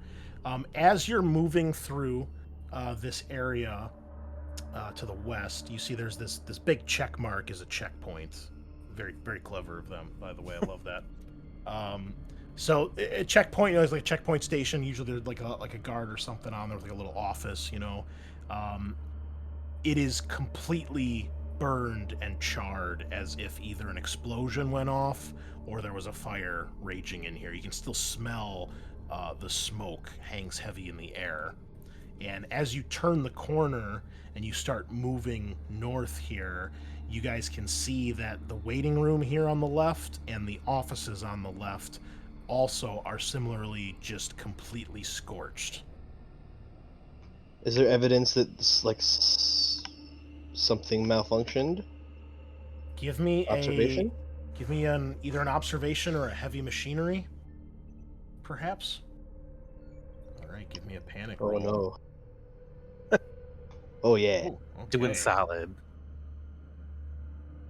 You take a look around, and to you it looks like it was either an explosive or an incendiary device. You don't think that this was damage from the outside. It looks probably intentional to you. Especially when you realize that the restrooms don't really seem to be touched at all. I'm gonna make eye contact with Eckford and their opinion is. I'm gonna continue on if I don't see any You just threats. look at her, you don't say anything? Yeah, I'm looking at her. If she makes a comment about the fire, I'm uninterested. I'm just trying to get out now. You see the very corner of her mouth kind of goes up in like a little, almost devilish grin, and she goes, "You think I did this? I was out there the whole time with you guys." Well, someone did this here, and it wasn't by accident. She kind of looks at the fire, and you see she kind of shakes her head as if she agrees with your assessment. Whatever it was, they probably panicked, so we don't have much time left. As you guys are, walking ahead of the group, and they're starting to catch up to you, she kind of looks over her shoulder at the, as you guys turn the corner, and you don't see the others yet, and she says, "So, what's the deal here, Private? You've been with these guys for long?" I've been here long enough to know that they're gonna. I know that they keep explosives and warheads here on the base. I think we can probably activate them once we get up into orbit. She says, "So you wanna blow this place?" I certainly don't want to die here. You see, she looks over her shoulder again to see if any of the group has come into sight yet, and they haven't. And she says, "What about escaping here and being set for the rest of our lives?" I kind of raise an eyebrow at that. What do you mean? She's like, "Come now. I'm Wayland Yutani. You can't be that dense." What's in it for me? Can you guarantee we'll get out of here alive? Well, I think if we work together with your plan, we certainly can. With the rest of your crew here, I think we've got the firepower to get out. She's like, if we can either get some data or samples off-world, I can guarantee you whatever the hell you want. She's like, you want a nice cushy security job? Do that. Money? Do that. Can leave this whole Marine Corps thing behind. And at that point, you hear the voices of the others and the stomping of Captain Sylve. You could tell it's her when she's walking. That's how heavily she's stomping her boots. And as they come around the corner, you just hear her kind of whisper, "Think about it." And then she goes back to kind of scanning the hall, and you two moving ahead again. And I assume the four of you eventually rejoin them as they're making their way down the hall? Yeah. Okay. So yeah, you guys come around the corner, and they're about at this point. So you guys are about right here. As you see, they're a little further ahead, keeping track of everything ahead of them. Which way are you going, Zmijewski? Are you just going straight for the mainframe? Yes, I want to see if someone can get information on where an escape ship is, and if any of those like sectors are functional. Like, well, you know that the space elevator is down below. You guys were able to see it from up on the gantry, and you know that the elevator goes up to the orbital module in space, which is used as a rearming and refueling station for ships in orbit. So you know that normally if there's any ships that are being resupplied, they are docked at that orbital station. And I mean, you know that there were a couple Marine Corps ships in orbit, not many, only 2 or 3 since the fleet left. But I mean, that's, other than the spaceport, this is your only way off planet. right, but maybe at one of the consoles, someone who can actually utilize the technology can determine if that's the only way in there now. Because I don't know. Sure. Okay. If other stuff is on fire, maybe other parts are kind of trying to defend themselves and destroyed, so there might be paths closed off. Maybe the Apollo Gotcha. system can actually give us valuable information. Okay. Well, you guys all continue to creep down the hall here. The door to operations looks untouched, but when you get past the actually, here I've got tokens to mark these off, which I should be showing you, where the stuff that's been burned out and charred. Eventually you get past these offices here too, and those also appear to have suffered some sort of damage. And eventually, you know, you guys start to make your way, and you see the Apollo door up ahead to the mainframe unit. And when you get to it, these doors look like they're on some serious heavy-duty lockdown, and it looks like you're probably going to have to cut through them with the cutting torch. I'm just gonna look at Dante and, you know, make a motion with my head, and I'm gonna look backwards down the hallway we came with my rifle ready. Yeah, Eckford does the same. You guys like probably stand about right here while they get to work. Dante, do you open up with the cutting torch? Yeah, sure. Okay. Give me a power roll, please. Hold on, I can figure this out. It's the one thing that's like not super obvious. You have to click on the number. Make sure you've got it equipped as a tool. Not a Oh, weapon. I see. And then hit the thing that says power, or the number, I think it's PWR. Hey, there we go. I believe in I you. didn't have it equipped. Okay.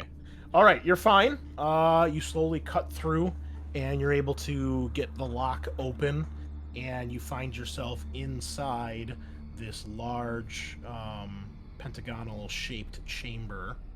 And inside, basically in the center, is like this massive pillar, and that pillar is the main terminal for the Apollo unit itself.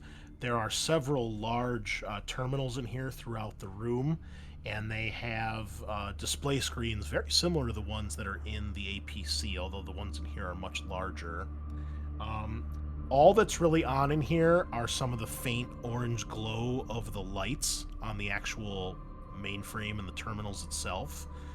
Otherwise, it's pretty dark in here, as it is in most of the base. And when you see it, you all can tell it's basically like on battery reserve and in like sleep mode, for lack of a better term. You see what looks like, also, all of you see this, there is a shape that looks like of a person in one of the chairs near the mainframe, unmoving. Oh. They're kind of like slumped to the side in this chair.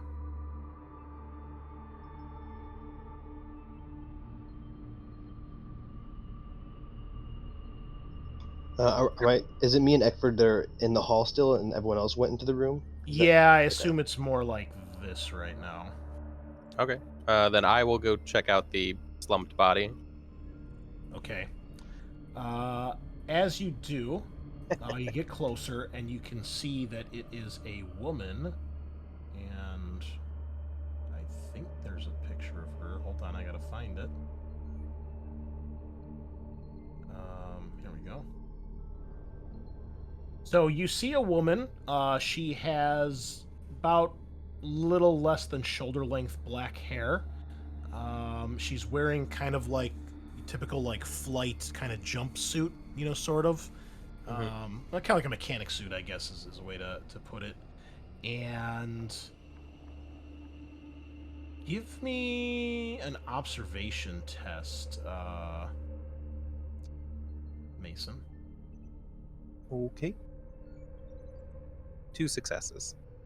Okay, you notice that she's not moving. Her eyes are completely wide open. She's slumped to her right. You can see that her right arm is kind of up on the arm of the chair, and it's turned over, so like her palm is up. And you see that there is like some sort of like connection jack from the terminal in her arm. Okay. I guess I'll just check for a pulse. Like on her neck. Still alive? Breathing? When you touch her, she is completely cold. Yeah, it's a little weird.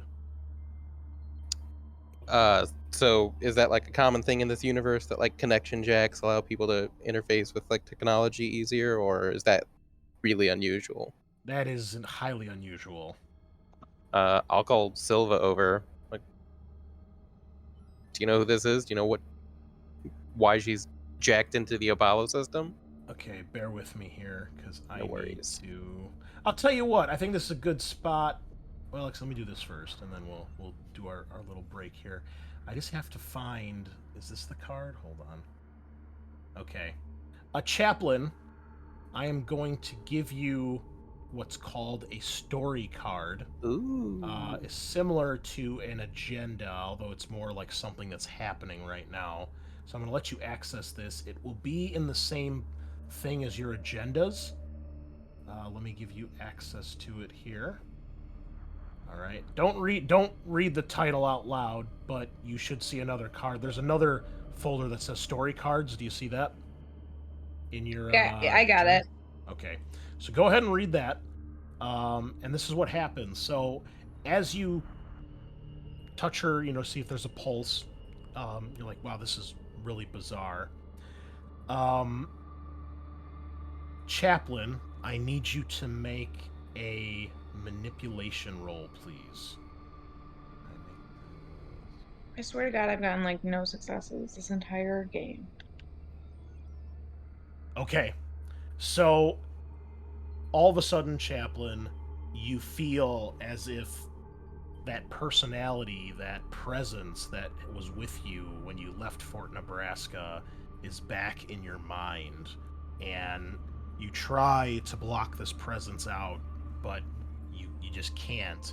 And you're aware of what's happening, but you're unable to do anything as you raise your weapon at the nearest Marine, which I Can it guess be Eckford? Because I don't like her.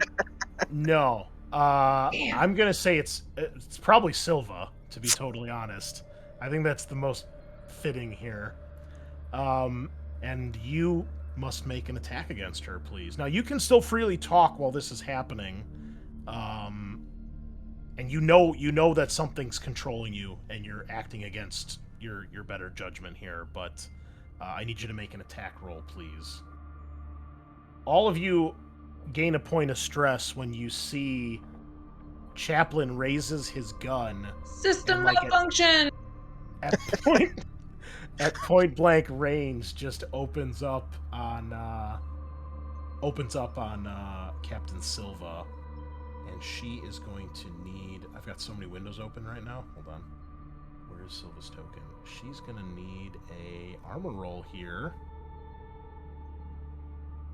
And she takes a point of damage, 2 points of damage, and a point of stress for getting attacked by an ally. And that is where we will take our break as Chaplin tries to murder Silva. Oh boy. Stay tuned, boys. Spicy. Holy crap. All right, everybody can go grab some water, use the bathroom if you need to, and I will be right back. Yeah, BRB. United Sodas of America? My wife got me this today because I love coconut. It's fucking coconut flavored soda, and it's got just the most generic, plain label. It looks so sketchy and ghetto. But how does it taste? I don't know. We're about to find out. Hold on, my cat's destroying my room. Mystery can.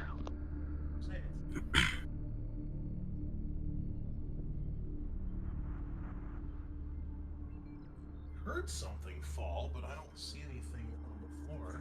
Okay, I don't know. Let's. I just hope it doesn't taste like sparkling water, because if it does, I'm gonna lose my shit. I don't have any nails, so I can't even get this fucking thing open.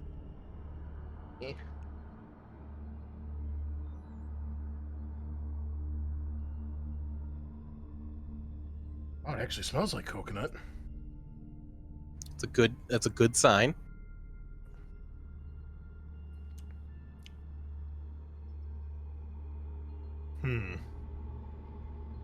It's not a good sound. I can taste the coconut barely, but it tastes like sparkling water. Ah, it sucks. It's fucking gross. Agreed. God, sparkling water is the fucking worst. That shit LaCroix. Oh my god. Agreed. I like. My fucking parents hoard that shit. Oh, Why? I don't know. Because they like shitty things, I guess. Well, alright. Riddle. Got him. All right, is everybody back? I am. Yeah. I guess we're we're here. ready to see Anyone where not this here, shit show holler. goes. Okay. All right. Well, I think we need to go into initiative for this one here. Yeah. Shit. Nailed it once again. Dante with the big old 10. On the plus side, this shitty water coconut stuff only has 30 calories, but God, it's so bad.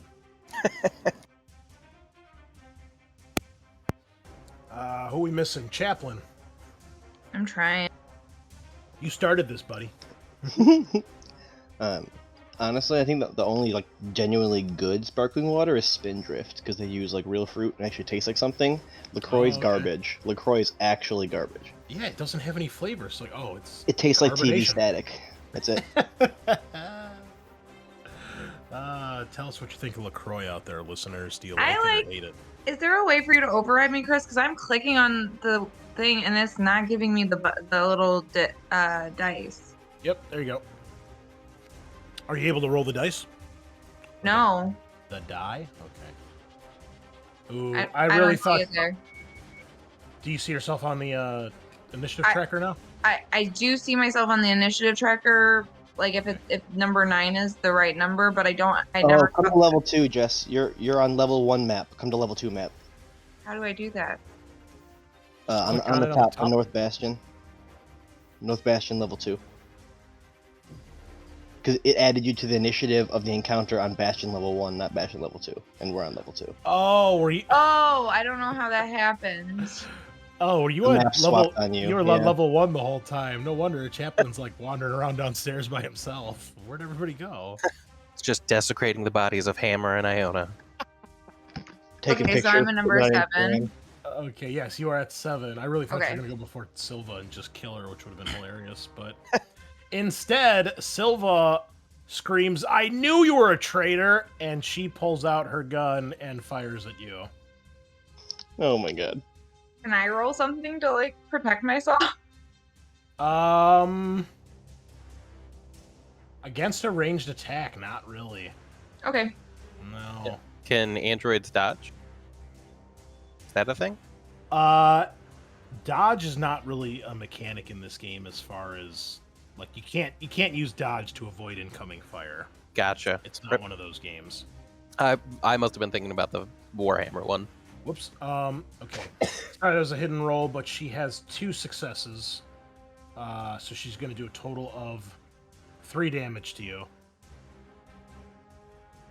So go ahead and actually, you know what? She'll spend 1 success to knock your weapon out of your hand, and then the other one will do 2 damage. The base hit. So roll your armor. It's armor piercing, Chaplin. So go ahead and roll your armor. Well, you didn't get any success anyway, so it doesn't matter. You take 2 points of damage. And Zmijewski, you are next. So I obviously hear some gunfire. I'm gonna. Oh, you and Eckford turn around. You're just, you're probably outside the door at this point because they're all in the room basically, and you see, when you hear Chaplin open fire, you turn and see that he shot Silva, and Silva's now returning fire, and she moves to try to like take cover behind some of the computer terminals. I'm just gonna look the direction and I'm just gonna yell out. Or how much do I get to talk? Like 1 sentence during a round? Yeah, basically, yeah. I'm just gonna yell like at the top of my lungs, just enough. We need to get out of here alive. The more, the better. All right, Chaplin. Get out of me! Okay. What do we got here? You out loud? You said that out loud, actually. Yeah, Yep. 0 successes. God damn it! I don't want to kill anybody, but I'm tired of this bullshit. All right. Well, bullets go flying everywhere, hitting some of the terminals that Silva is taking cover behind. And Oh wait, I'm sorry, Chris. I wasn't allowed to roll that why not? because you knocked my weapon out of my hand. Oh, that's true. Yeah. I wasn't allowed to roll that. So what do you do? I need to know this from like a logistical standpoint. What is more logical, my next weapon or grabbing that weapon? They're honestly both the same. They both would take up the same type of action. Okay, then I'll go for my gun. Okay, the one you dropped? Yeah. Okay, so we'll assume you pick it up and then just start firing, but she ducks behind some of the computer terminals. You don't score a hit. And then we're on to Mason. Shit. Well, I will raise my pulse rifle and start shooting at my now malfunctioning compadre. Right. Like, is it normal or not normal? Has it occurred before? Is it something that has happened, and it's not entirely out of the ordinary for synthetics to just haywire and start killing.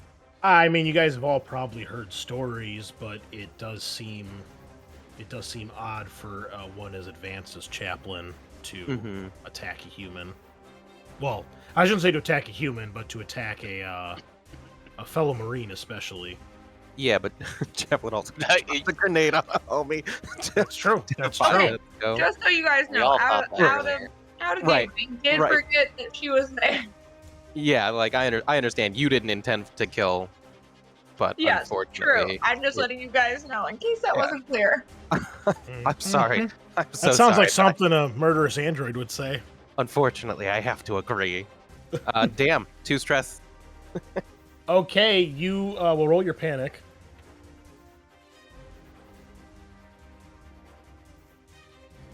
Okay. Keep it together. So opening fire, bullets hit everywhere except your target, and you run out of ammo. You still have your other fast action. Can I take cover? Mm-hmm. Absolutely. I will take cover next to Silva and mutter, "What the fuck? What the fuck? What the fuck?" Yeah, she's like in total shock. Dante, you're up next. Well, because that one definitely takes into account What does? the keeping it cool feat. Oh yeah, yeah. Because you 'cause have rolled- 6 stress, which means you have to get at least 6 on a panic roll, and it says roll 5.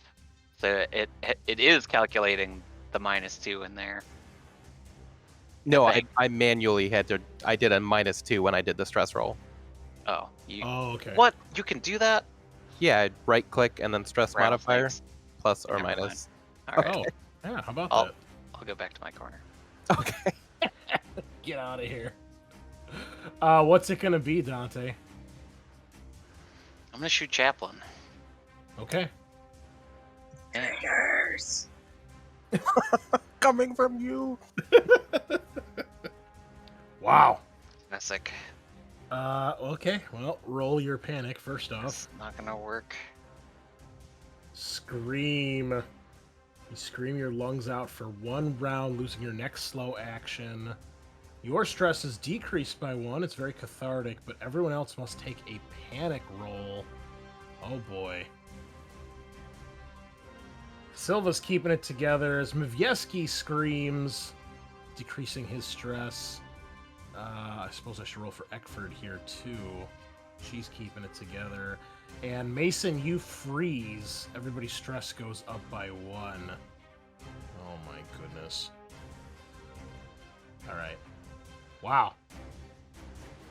Okay, that is the end of the round. Chaplin, give me another manipulation roll here, please. God damn it. 0 successes. Yep, hold on, I'm rolling here. Okay. You feel like you're starting to win this battle of wits, but you are still under control of another force. And it is Silva's turn, and she pops up from behind the cover she's at, and she is going to aim and take a shot at you.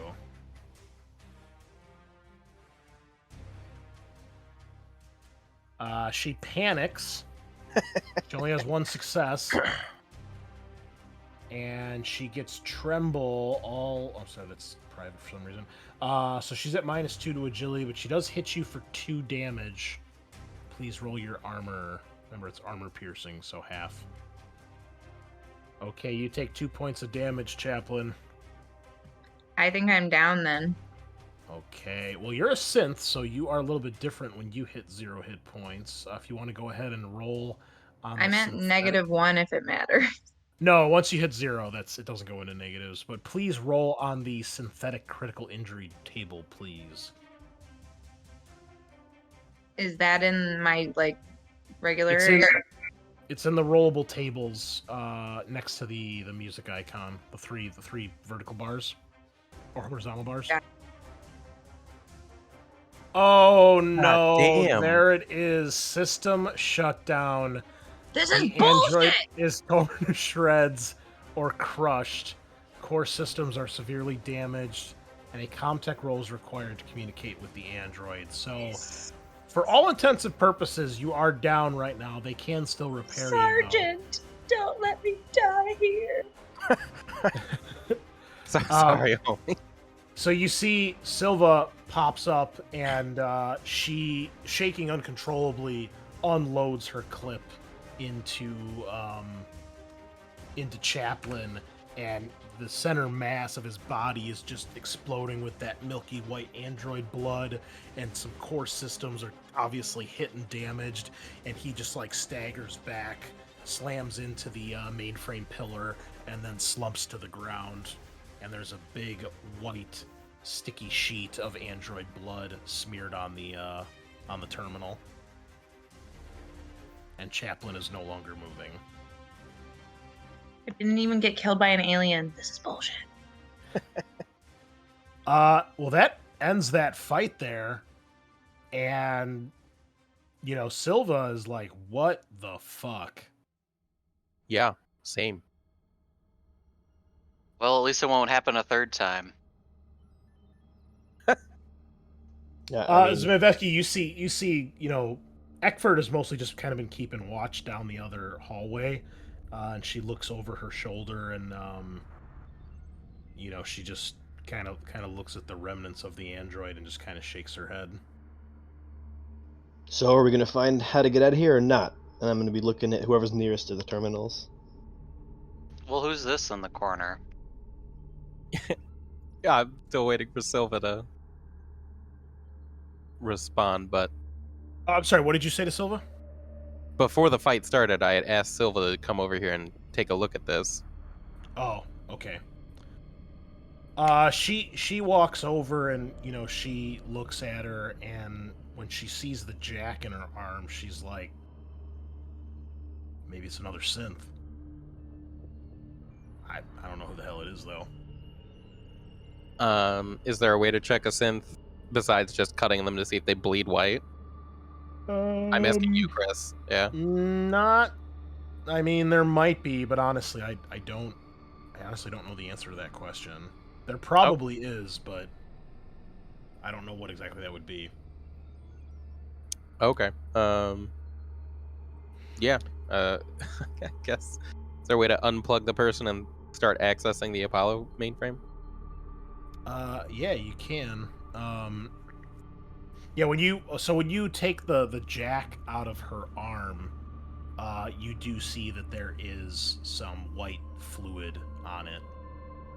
Oh. And actually, you know what? You need a comtech roll to get this thing out of her arm. Shit. I am not trained in comtech. Oh wait, I have the skill. 0, so it's just Still do wits. Rip. Well, Holy okay. shit! Now your stress makes you laser focused. Holy cow! Oh, it's a lot of stress.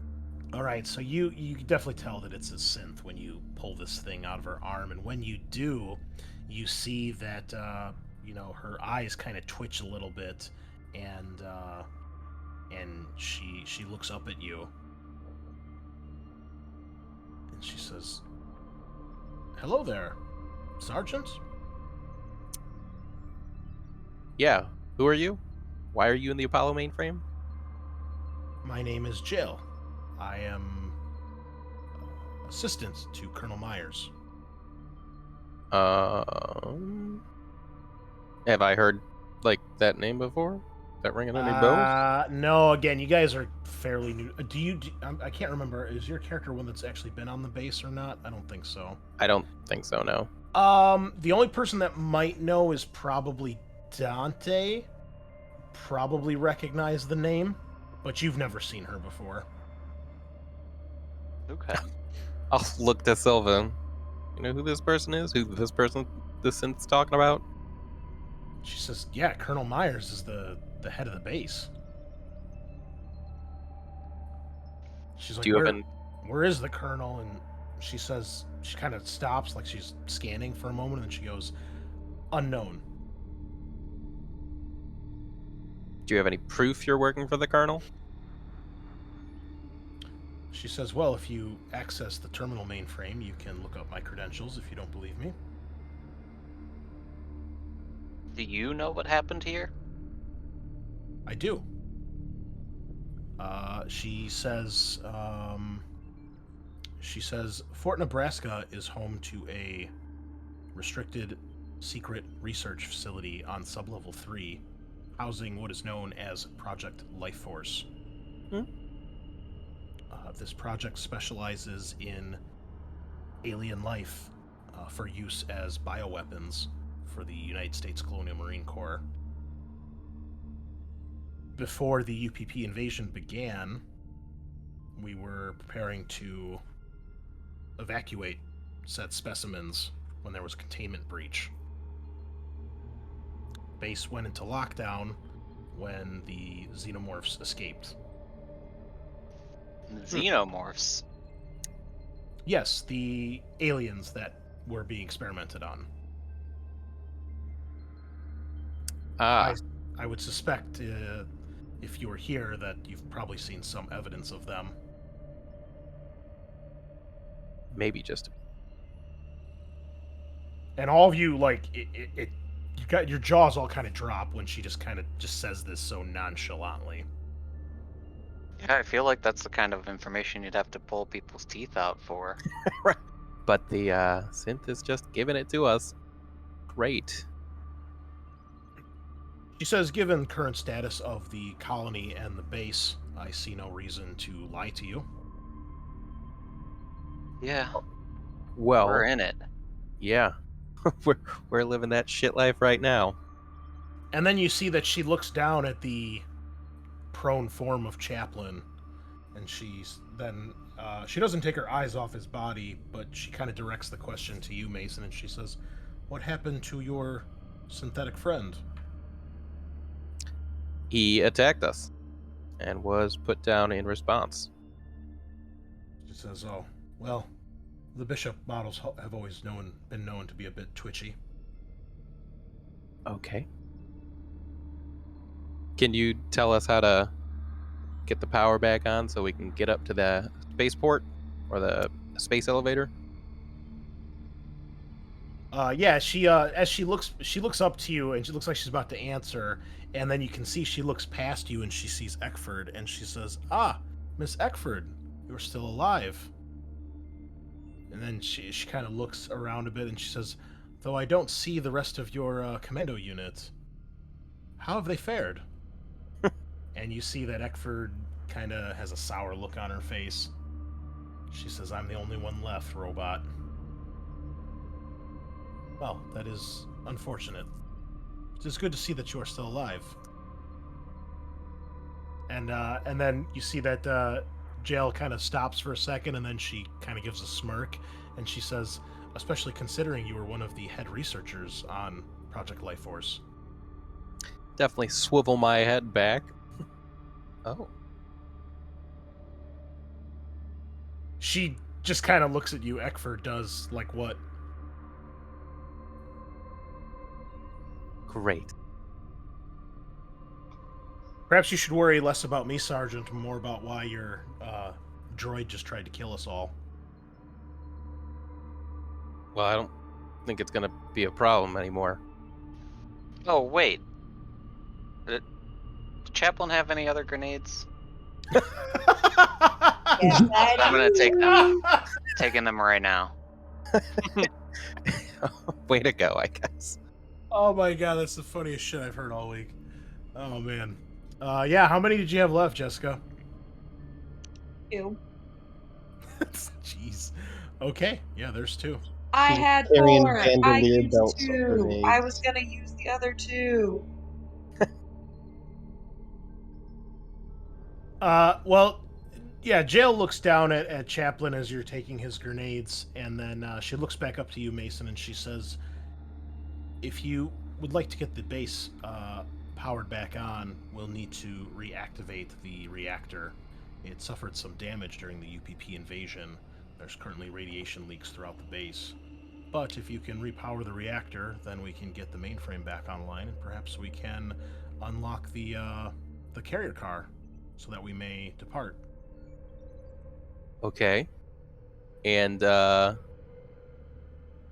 about arming the nukes underneath the base to explode after we leave? This could be accomplished as well, though you'll need to get to the nukes themselves to manually arm the warheads. But you can give them a timer if you so desire. Okay. Any idea? Can you show me on a map and just where that would be so we can arm the nukes? She says, I have map files I can upload to your personal device if you'd like. That would be great. Really helpful. And you see that she offers a hand for your PDAT. I assume you give it to her? Yeah, I'm sure.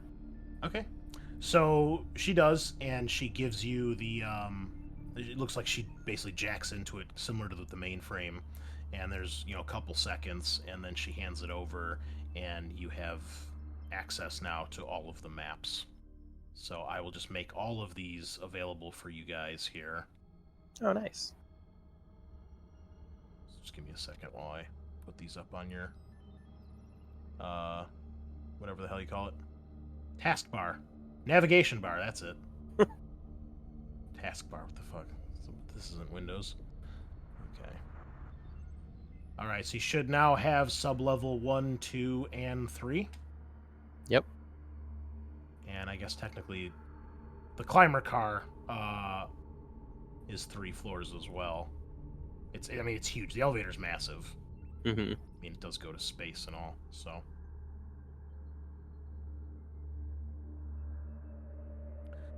All right. So we gotta turn on the reactor, arm the warheads, and get to the climber car. All right. So, Jessica, as as ironic as this is, I'm going to give you control of Captain Silva here Nice. as your replacement character. It's the coolest reincarnation I ever heard of. It is. Alien universe is a strange place. It's a real. Wait, who's that guy? Lucius, the Eternal. You killed him, and now you are him. Okay. Do you have access to her character sheet now, Jessica? Yep. Okay.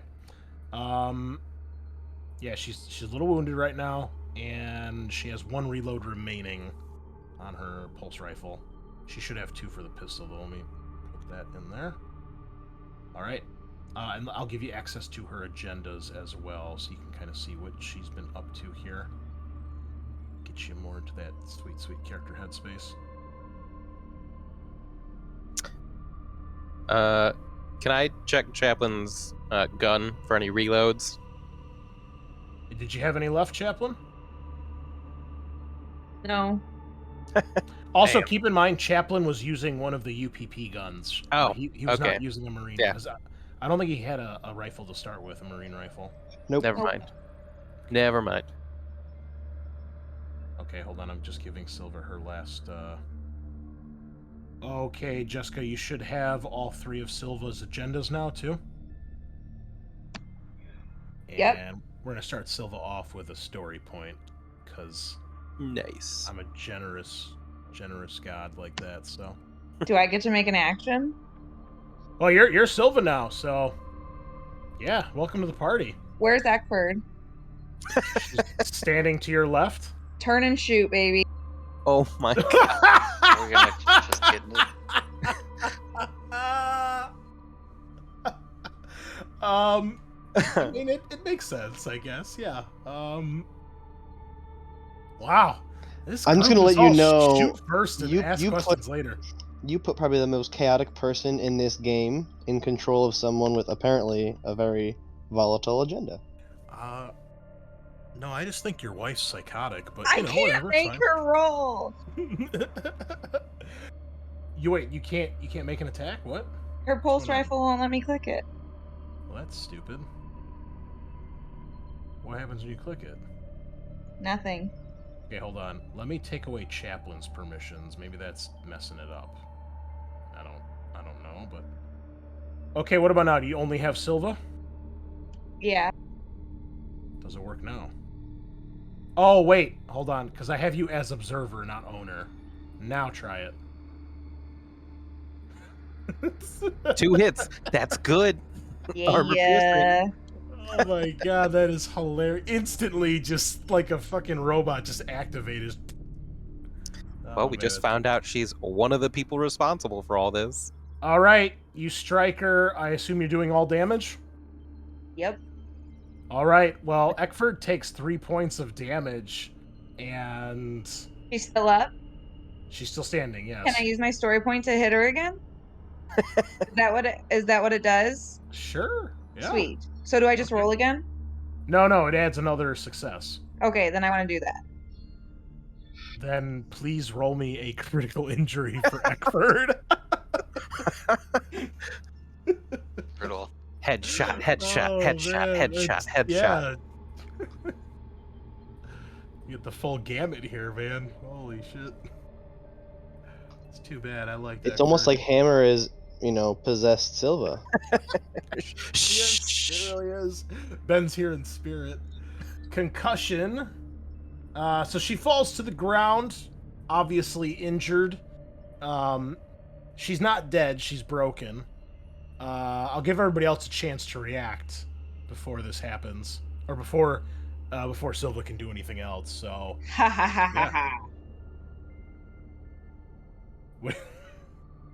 what do you guys do? Nothing, because I'm gonna go again. You gotta be fast. I mean, I'll pull out my pistol and aim at Eckford in case she gets up. Yeah, kind of. She's not getting up. She looks up. She's like, "Why?"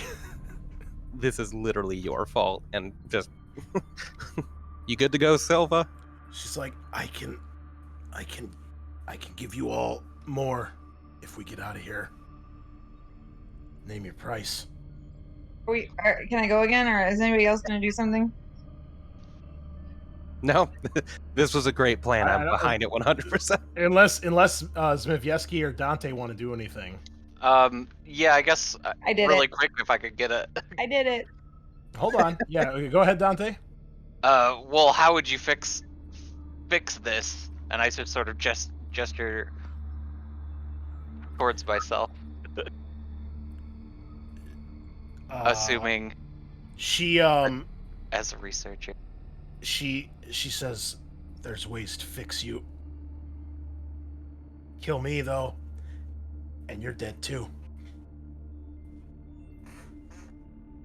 Do you still shoot her when Yes. she says that? Absolutely. Okay. Unless somebody does something to stop me, I'm shooting her. Zmijewski, do you do anything? Hold, maybe she can get us out of here.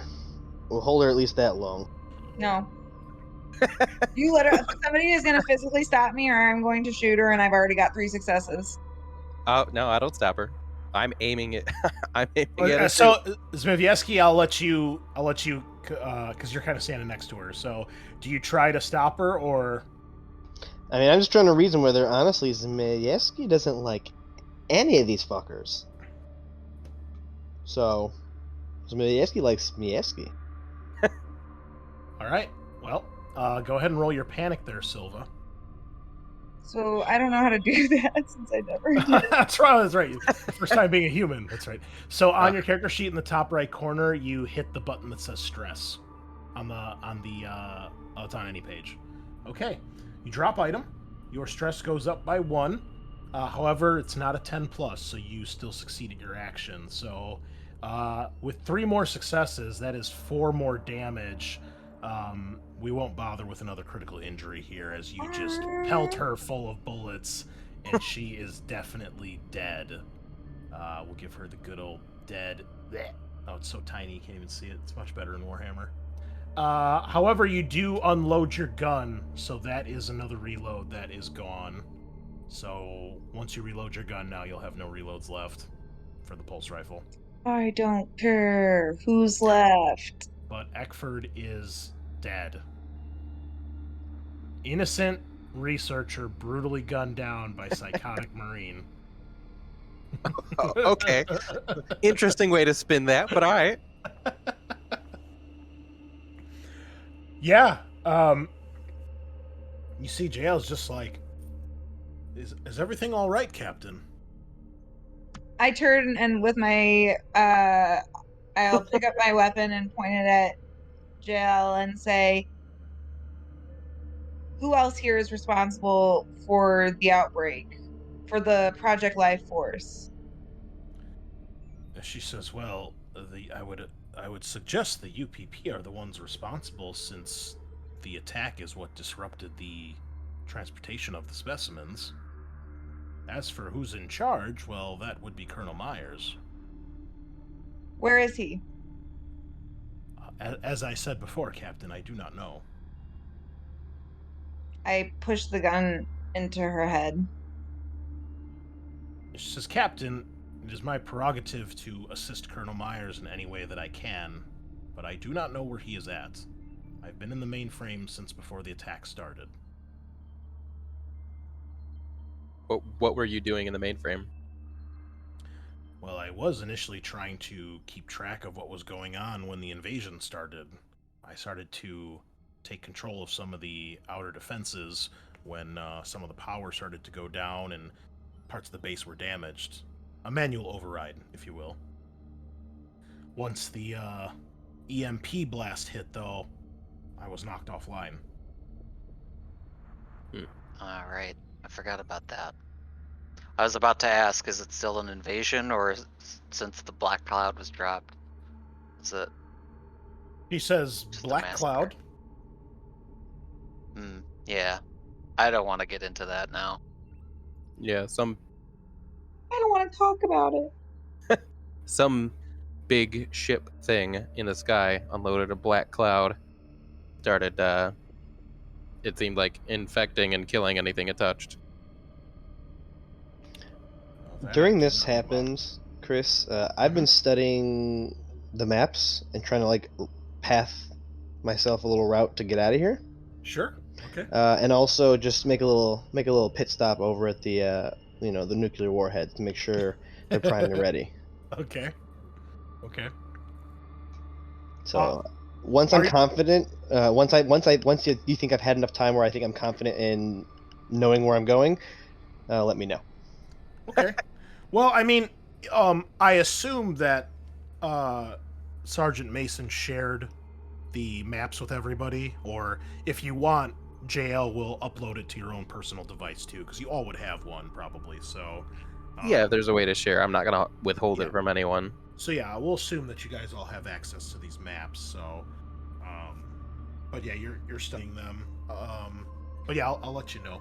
So, at this point, JL turns back to you, Silva, and she says, Captain, if you wouldn't mind lowering your gun, please. I'll tell you whatever I can, and I can help you escape.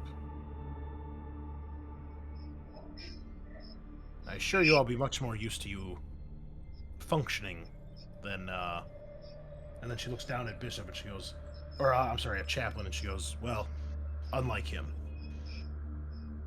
Can you guarantee us you won't do what he did and start shooting at us? Of course. I don't have a gun. Okay. I mean, it's up to That Captain tracks. Silva. Yeah, makes sense. Don't know why I asked, but yeah. Yeah, I guess we should probably reel it in. I mean, it's really... if she was lying, there's a lot of other things that we She's should probably... responsible, just like the sergeant. She's responsible. She says, I did not run Project Life Force, Captain. That was Colonel Myers and Miss Eckford. She's the Weyland-Yutani rep here. Who do you think is Not in anymore. charge of all that? Can we get a new rep? Can you guys airdrop a new Weyland-Yutani rep for us to kill? Well, as long as we don't armor, we can, I guess, resolve any personal vendettas later.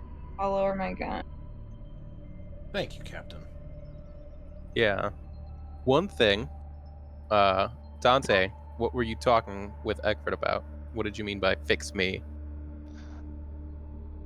Well,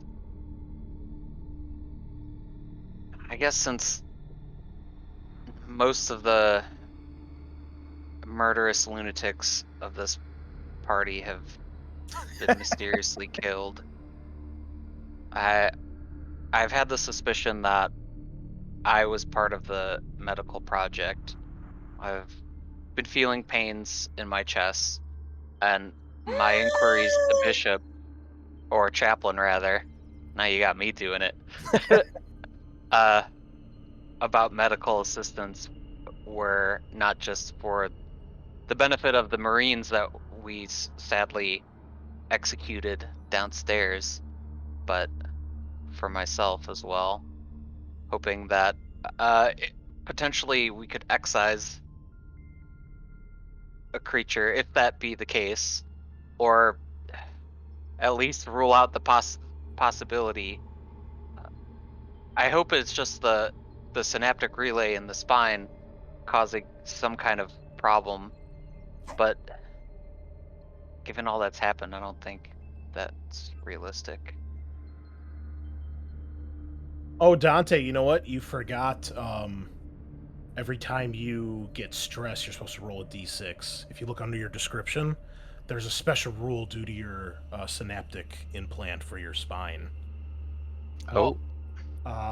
We'll pull the curtain back a little bit here because it would have already happened. So every Oh my- time Dante's stress goes up by 1, I didn't scroll down. she has to roll a die, and if she rolls a 1, she involuntarily fires her weapon. Oh God. She basically has like weird, you now have, so it says, you woke up in some special med lab at Fort Nebraska, have been there ever since your injury. Now you have palpitations in your chest and your shooting arm jerks involuntarily, the result of your artificial spinal synaptic relay. So, we'll assume, I mean, you fired, once or twice at the alien? Nobody was down there, so they wouldn't have seen it even if you did. When your stress went up. But yeah, keep that in mind with Dante. Oh boy. After you say that, Dante, Jael walks over to you and she says, I'm afraid your private first class is correct in her assumptions. Many of the test subjects were in fact fellow Marines that Eckford and Myers were using, including the ones that you were sent after to capture. I suspect if you were down there, Dante, that you perhaps could have been exposed. Tell me, are you feeling any contractions or pains in your chest? Any unusual nosebleeds or fatigue or pain throughout your body? Chest pain, I'd say yes. I haven't experienced any nosebleeds, and other pain mainly confined to the surgical area, which I guess would be the lower back. Actually, you would have had a nosebleed, but that was before you had control of Dante in rattlesnakes. Act 2. Yeah. When she starts listing this, you probably just involuntarily start turning white, because everything she lists are symptoms that you've been feeling. Yeah. We gotta put him down. She Not Chaplin anymore. she looks at the captain and then she looks at the rest of you and she's like, does your captain always suggest to kill everyone as a solution? Not previously. When there's an alien involved. Although, The android turns to you, Silva, and she says, Captain, as a member of your squad, is it not your responsibility to try to keep your troops alive? I got my troops back to Fort Nebraska, and now you're telling me that there's one of them inside him. And you would kill him before trying to fix him? Fix him how? We could extract the embryo, it's possible, if we can get her down to the med lab soon enough. I can't guarantee the success, Private. Most of the attempts have been, well, not what you'd hope, but considering the alternative... We've seen a few. but there's a chance. Yes. What's I the believe percent? I believe I could take charge of the surgery. Silva, I think we have to at least give it a chance. How long has it been, Private First Class, since you began feeling these symptoms? Great question. Well, pretty much ever since you guys left Fort Nebraska, so at this point it's been, 12 like to 24 hours, Yeah, at least? At least a full day. She says, then time is of the essence. I recommend we head to the med lab immediately. The gestation period can last anywhere from a handful of hours to, well, you're still standing, so you might be the longest one I've heard of. I like to think that your sample size is small. Maybe we should get going. Yeah. Jail. Do you guys have any documentation or research notes or anything that shows what you guys were going over and doing here for Project Life Force? Of course. If we can get the mainframe back online, then you would have access to most of it. Great, If not, yeah. I should be able to override anything. Okay, fantastic. Good to know. Alright, I guess let's go to the med labs. Okay. I would say probably about halfway through that conversation, Zmijewski, you feel like you have a route to take. So, I'm sorry, where did you want to go exactly, and what are you trying to do? I want to try and to try and find a route to activate the warheads, and then get to the elevator to get out. Okay. Now, you know, though, you need to restore power to the base in order to get the elevator working. Right. So, in order to restore power to the base, you guys have to get to the reactor, which is on sub-level 2? Yes, sub-level 2. It's that big thing in the big circle on the bottom left-hand corner. Yeah, these maps are stupidly large for some reason. That in the fusion tower. That's where the reactor is that you have to reset. Then, you on that same floor is the munitions and ammo depot, and behind the ammo depot is the nuclear storage. That is where the nukes are. So you could turn on the reactor, get it restarted, and set the nukes on the same floor. And then you got to figure out where the elevator is. You can tell it's on the sub-levels. You're not sure exactly where, though. So, depending where it stopped. And then, you know, you'll probably want to get to restart Apollo. And obviously Dante wants to get to the med lab, which is on sub-level 3. So as far as getting down there, since there's no power, you know the elevators aren't going to work. So you could probably rappel down any elevator shafts that you can get to, because normally there's only one elevator that goes all the way down to sub-level 3. Everything else goes down to at least sub-level 2, which is where the reactor is. So you're thinking your best bet, Zmijewski, is to get in one of the elevator shafts and probably rappel down. Would probably be the fastest and most direct route. Either of these two elevator shafts on this floor, you could theoretically go all the way down to sub-level 2. And if you'll notice on this floor that we're on, level 2, the elevator on the right-hand side, that is the one that's normally restricted, but that's the one that goes all the way down to level 3. The other one on the west side only goes down to level 2. So, do with that as you will. And there's just the two, right? That's what I'm seeing on the map. Is the bottom left, bottom right? I believe so, other than the actual space elevator. Yes, I think so. These maps are a little confusing. Actually, if you go to level 1, there are 4 elevator shafts. But you'll see the elevator shaft on the top left, or the west lobby, the top one, that one is not on the second floor. That one only goes down, not up.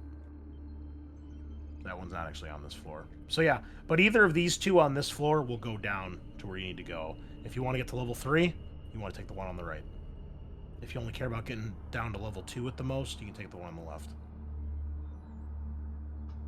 Alright, well, whichever one is nearest that I can get down to the generator first, because I gotta make sure I have my escape route. I mean, I hate to use the word equidistant, but you're in the Apollo mainframe, which is exactly in the center of these two, so they are the same distance Alright, apart. let's go west side. Okay. So back basically the way you came? Yeah. Plus we've already, yeah, I mean, that makes sense, because we've already been that way, we know it's, I'm gonna assume it's clear-ish. Okay. All right. Do you guys follow when Zmijewski turns to leave? We're in the middle of a conversation at that point, right? Yeah. Unless you wait for them to finish, Justin. Nope. Yeah, I don't make a move to leave because at that point we're still discussing things and figuring out what's going on with Dante. Okay. Well, what about the rest of you? Do you do anything, or do you just let him walk off? Let him walk off. I'm really invested in this medical procedure conversation, so Yeah, I assume that. Dante's really invested in surviving. Understandably. When you walk out the doors, Zmijewski, JL says, I would not recommend going alone, Private First Class. If any of the specimens are loose, we would be better to stay together. and there is at least one. I'm gonna turn back to jail and tap the motion tracker. It says, well, we're wasting time and we need power, so I'm gonna get going. And if someone wants to come with me, I'm going now. And I'm gonna keep walking. JL turns and looks at the three of you. Well, I gesture to her. Let's walk and talk.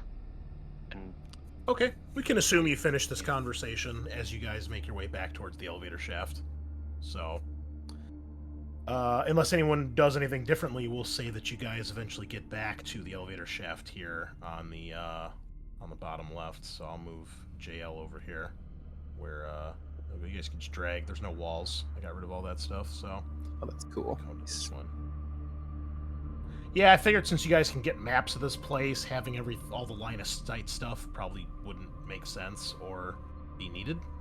And we'd have to be using super tiny tokens, so forget that noise. True, yeah. To get through these without bumping into walls would be a pain in the dick.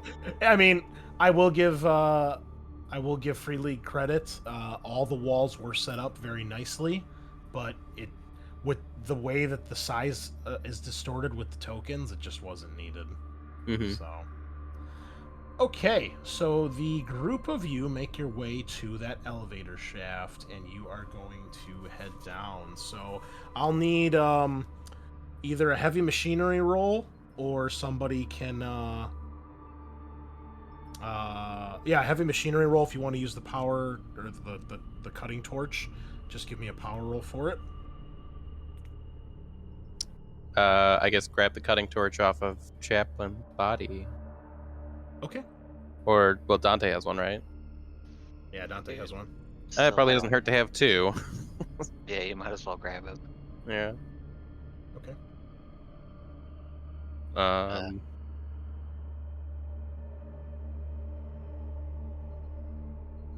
Okay.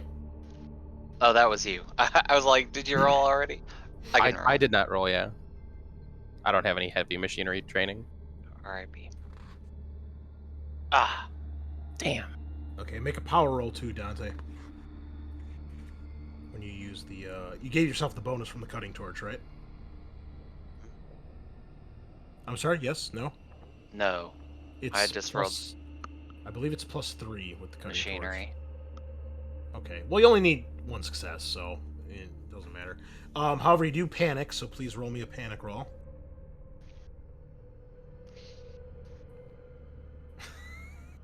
Seek cover. Okay. Well, you do get this, assume we probably get it mostly open here. However, your stress goes down by 1, but you start to freak out as you're cutting through this door. You're hearing weird things. You can see Zmijewski's got the motion tracker out, and perhaps it's beeping every now and then, which is kind of unnerving you. And you like, once you get done, you basically bring yourself into the what's left of the checkpoint over here to kind of hide and take cover. Everyone else's stress goes up by 1 when they see that clearly he can't handle this, and your power goes down by 1 on your cutting torch. But I will assume there's nothing here really to threaten you right now, so we'll say eventually you are able to get the elevator shaft open. And would you please, Dante, roll me a d6? Oh yeah. What was it? /R1d6. And then obviously your panic goes away. Let me get rid of your. We're looking for 1s or 6s and not 1s. I just need to know what you rolled. This is for something different. Oh, okay. This was a 6. A 6. Should I also roll 1 for? I guess if I'm holding the cutting torch, then it doesn't matter for the other thing, right? This is a random table in the book I need. So that's what this d6 is for. And 6 is a good roll here. So you open the elevator, expecting the worst. Other than the fact that it's pitch black because there's no power, it appears empty and quiet. Nice. It looks like the elevator is down 1 floor, so you have to rappel to get to the elevator itself, and then you can make your way through access hatches to get below it. So, if you guys want to rappel, you can.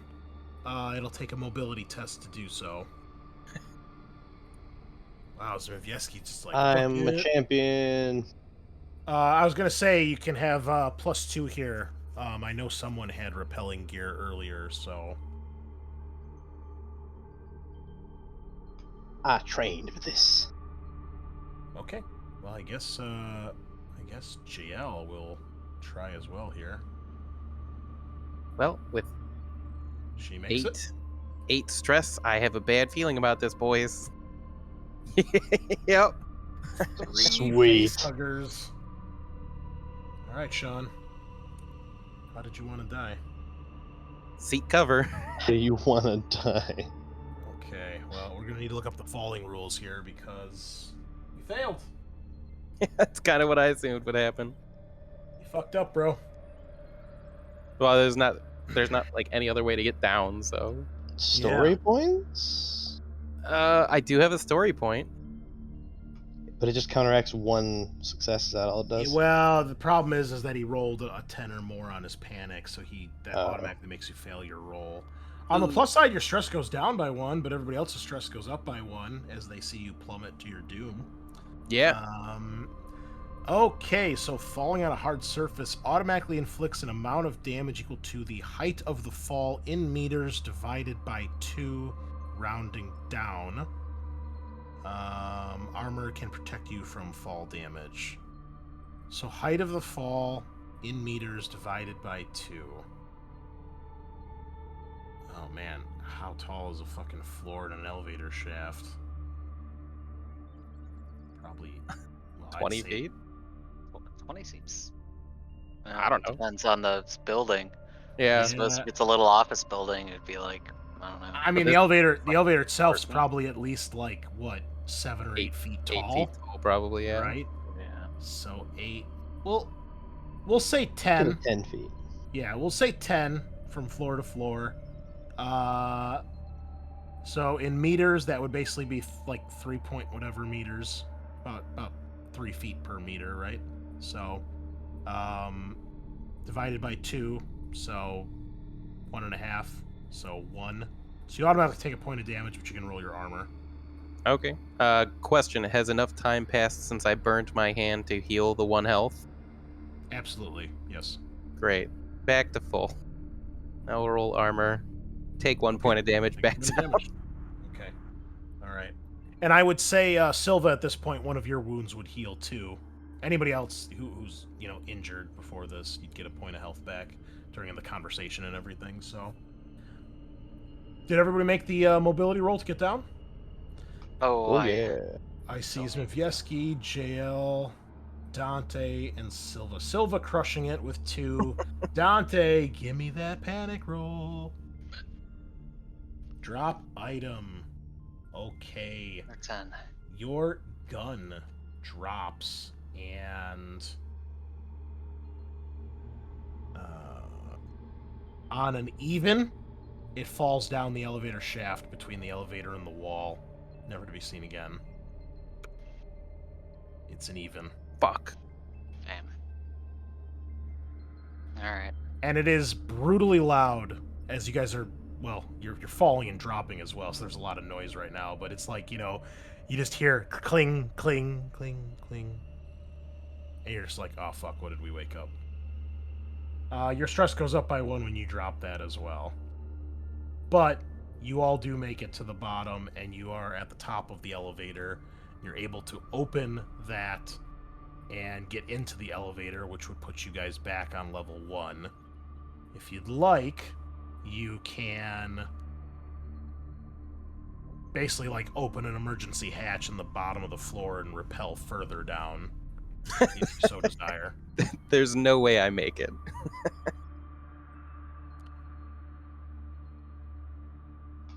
Seems unnecessary. All right. Continue charting our course. You guys could also try to find a place to rest to try to drop some of your stress. I know Doesn't that take like an hour? It's every turn you spend resting gets rid of 1 stress. Oh, So then yeah. After we've probably repelled, let's take a moment. we Let's need just- to chill. Yeah, hang out so we can actually rappel down safely without all dying.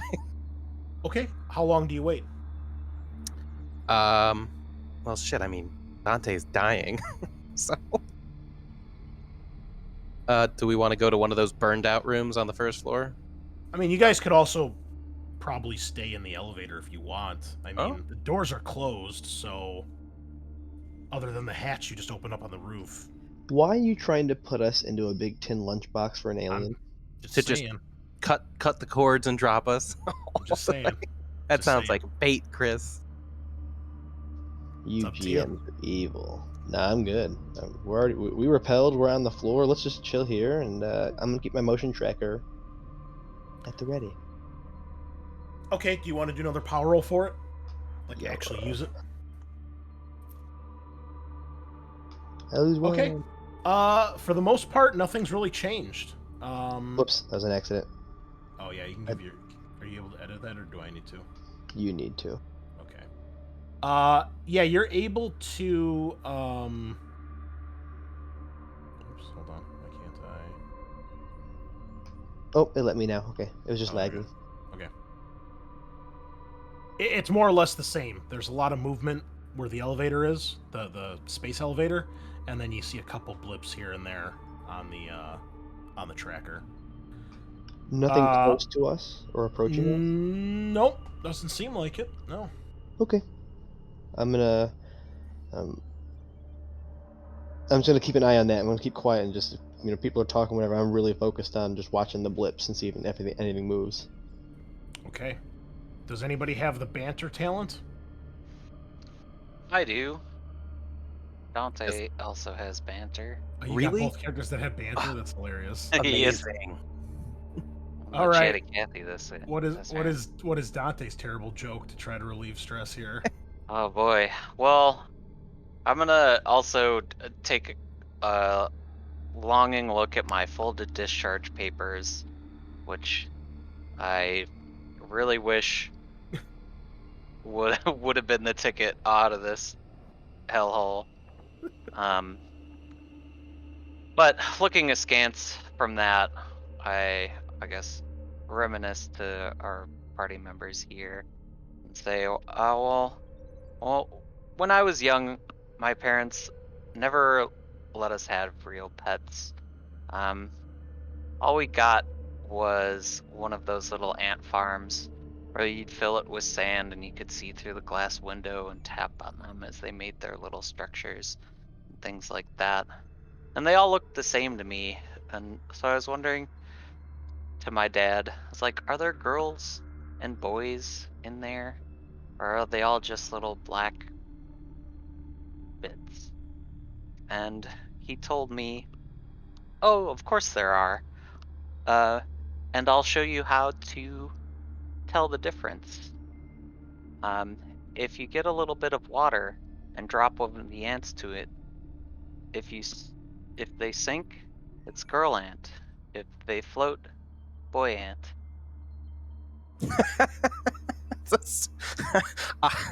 What the fuck? Buoyant because it floats. I hate you so much right now. You like that walk? Dog. It's had been no almost idea. 40 minutes. Just check your watch. Holy shit, that was a good one. You I took had us on a ride. Fucking Oh. idea where you were going with that. I thought this was gonna Those get were really the fuck dark. out of me. Yeah. I was waiting for the twist. Way to go. All right. Well, everybody can reduce their stress by 2, and if you want to use your item, you can reduce it by another 1 if you haven't used it this act yet, which I don't think anybody has. So. Sorry, I think there's. I'm gonna like refresh my page. I think the buttons are overlapping or something because like I'm clicking and 2 things are happening. Okay. Did you reduce your stress yet, or do you need me to? I did, yeah. I went from 8 to 6. Okay. Chris, are you- is it 2 for every turn? It's 2 for every turn.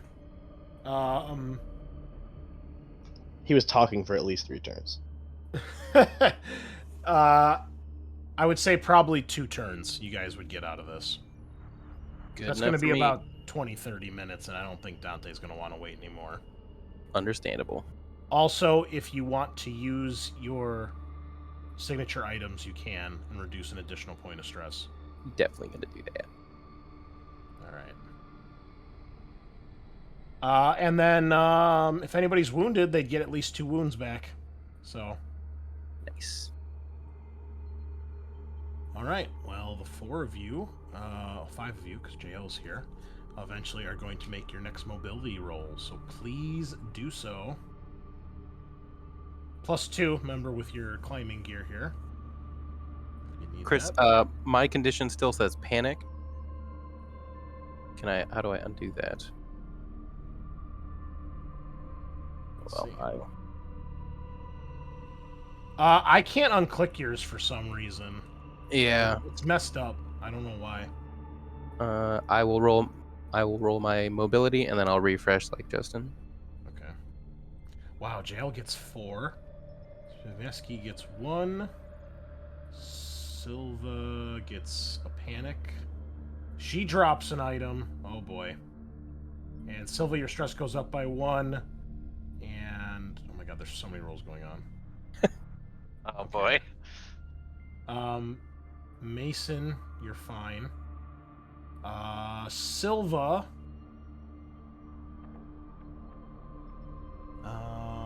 What's the height of this one? Hold on. I'm looking at Silva's character sheet here for items she has. She's got the pulse rifle and the pistol. Okay. We'll do this. /R. Alright, Silva, same thing. If it's evens, you drop your pulse rifle. If it's odds, you drop your pistol. Your pulse rifle goes spiraling down the shaft. Dante, do you want to push or use a story point if you have one? Oh, actually, would I have started with a story point? Yes. Yeah. I guess I'll blow that now. Wait, how Okay. long is this fall? Do we know? Well, you know there's at least 2 floors beneath you. Yeah, I'll use a story point. Okay. All right. Where are you guys going? How far down? Are you going to sub-level 1 or 2? 2's where the med bay is, right? 3 is where the med bay is, but you can't get to 3 from this elevator shaft. Right, I was heading down to get the power turned on at the generator, or the reactor. Ow, shit. I thought we could get to it from this one. I misunderstood. So then we would have needed to go to the other one. Maps. I mean, you could probably go across to the other elevator from the other floor. Right. So when we were on, oh jeez, Zoom just fucking. Give me a second. That zooms out. I will say if you stop at sub-level 1, Mm-hmm. all 4 elevators go to that level, and then you could take that. You could switch to a different elevator and go down to level 3.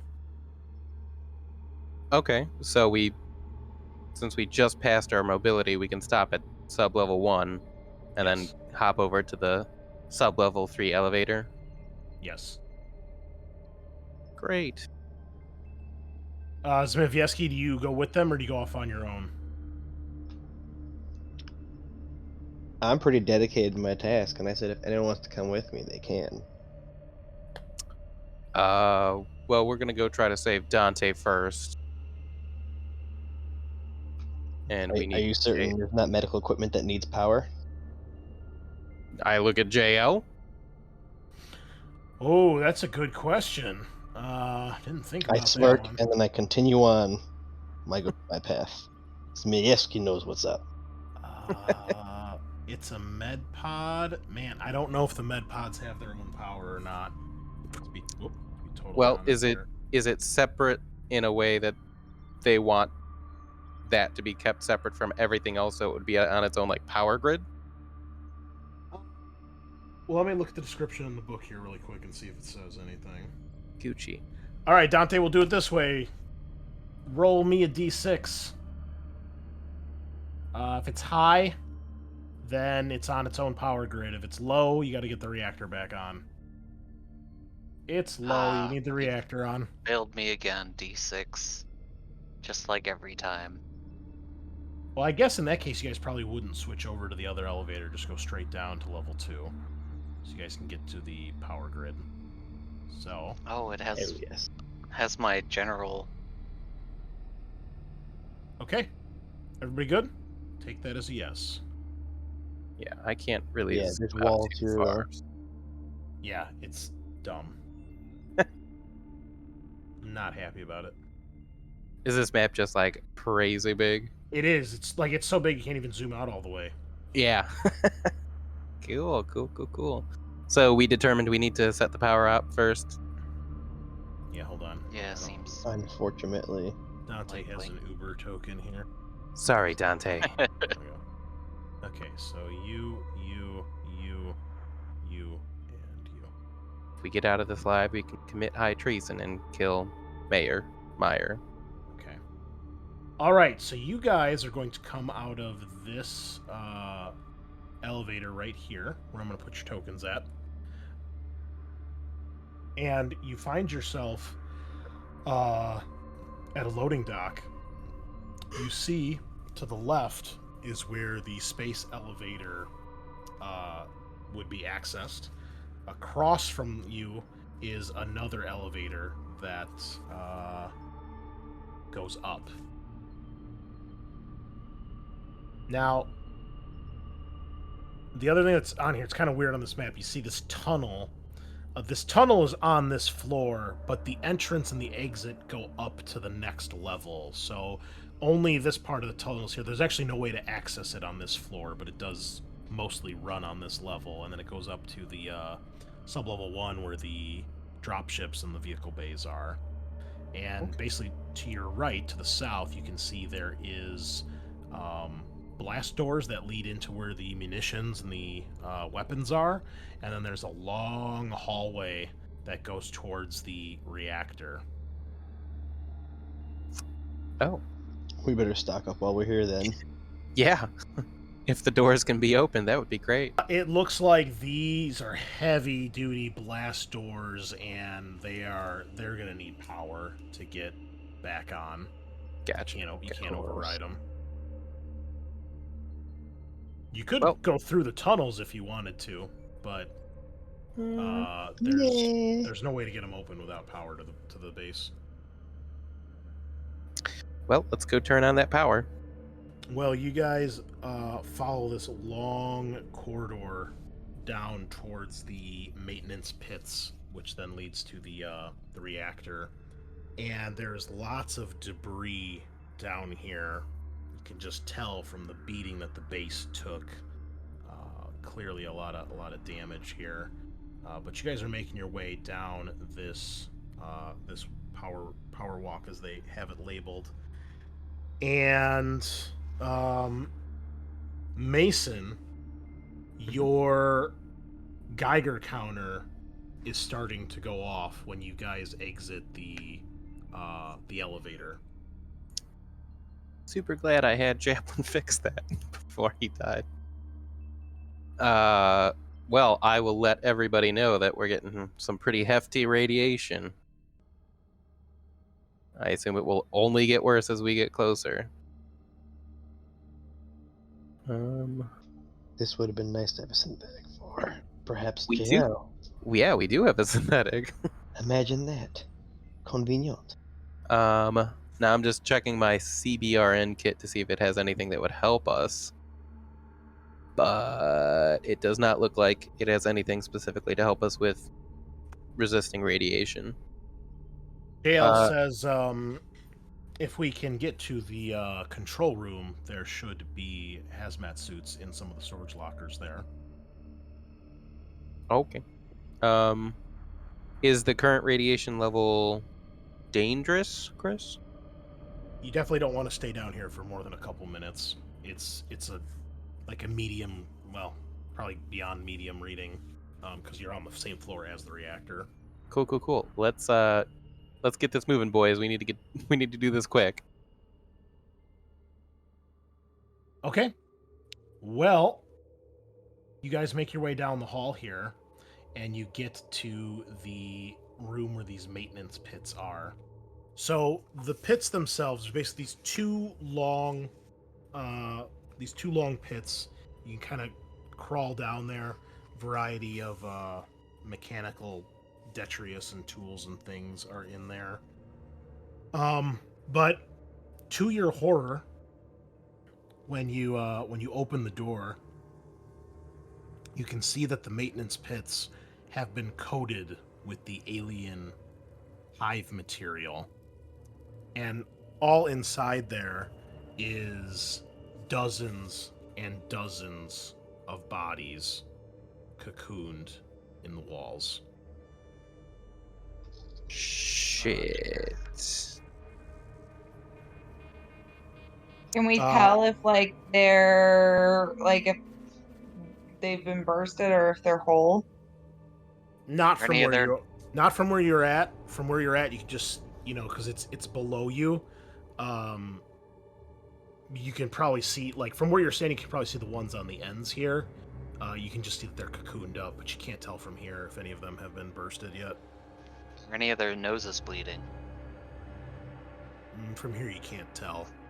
However, you do see that out of this maintenance tunnel over here on the north wall, you see a xenomorph.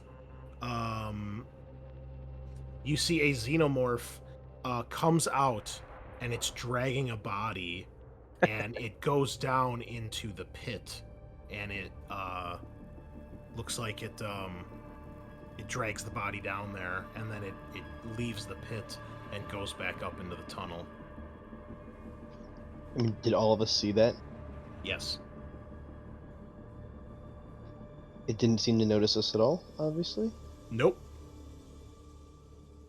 If it did, it didn't pay any heed to you.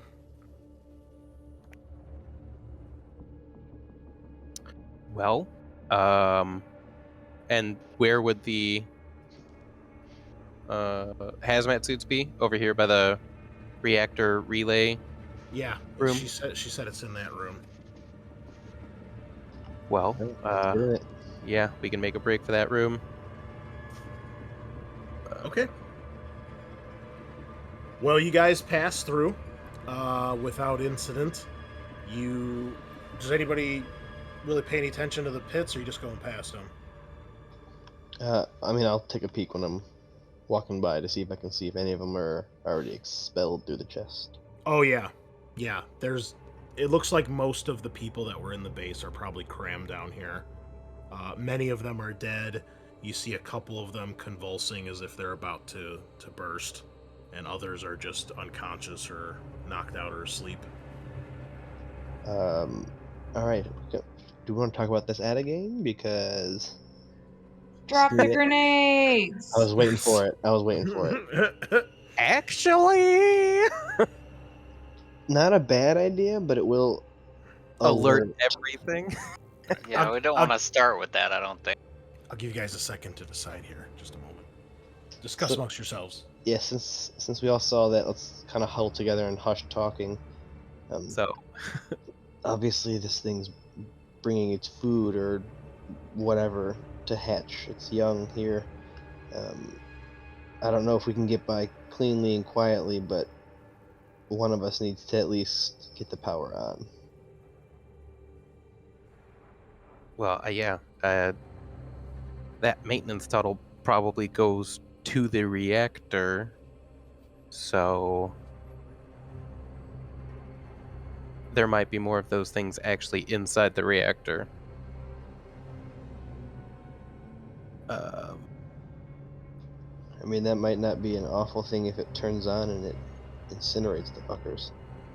Yeah, but if we're gonna have to turn it on or fix anything, there might be a bunch of them in there, and if your hazmat suit gets cut, you're fucked. Of course, the synthetic probably doesn't have to worry about that. And then when we leave, we can just drop some grenades, kill as many of these things as we can. Okay, so are we gonna attempt to like sneak along the wall pass and see if these things don't notice us? As long as none of them burst out, like we're not in immediate danger, right? You certainly could try. Whoever has the highest mobility can do a group roll here. I only And- have a 1. Mason, to your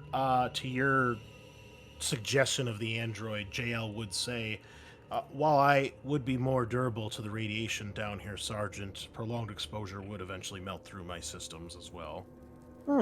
Okay. Good to know. Well, let's hope there's enough hazmat suits for all of us, then. Okay. So who has the highest mobility? I've only got I got a total of 5 dice, 4 agility and 1 trained. I have a Same. total of 6. Silva? What do I add? Agility plus mobility. 5. Sounds Yep. like JL's gonna actually have the biggest. If you Oh. guys are okay with her, Yeah. lead. If she's got more than 6, yeah. she can't panic, so that's great too. All right. Okay. Hey. She passes with 2 successes, and you guys creep your way over to the reactor relay room, perhaps hearing a Marine or 2 burst in the maintenance pits, but you avoid that as much as you can and make your way down to the control room here. And sure enough, you find there is a couple lockers here with hazmat suits. Now, you do spend enough time down here where we have to do tests for this, I think, once. I'm checking radiation rules right now.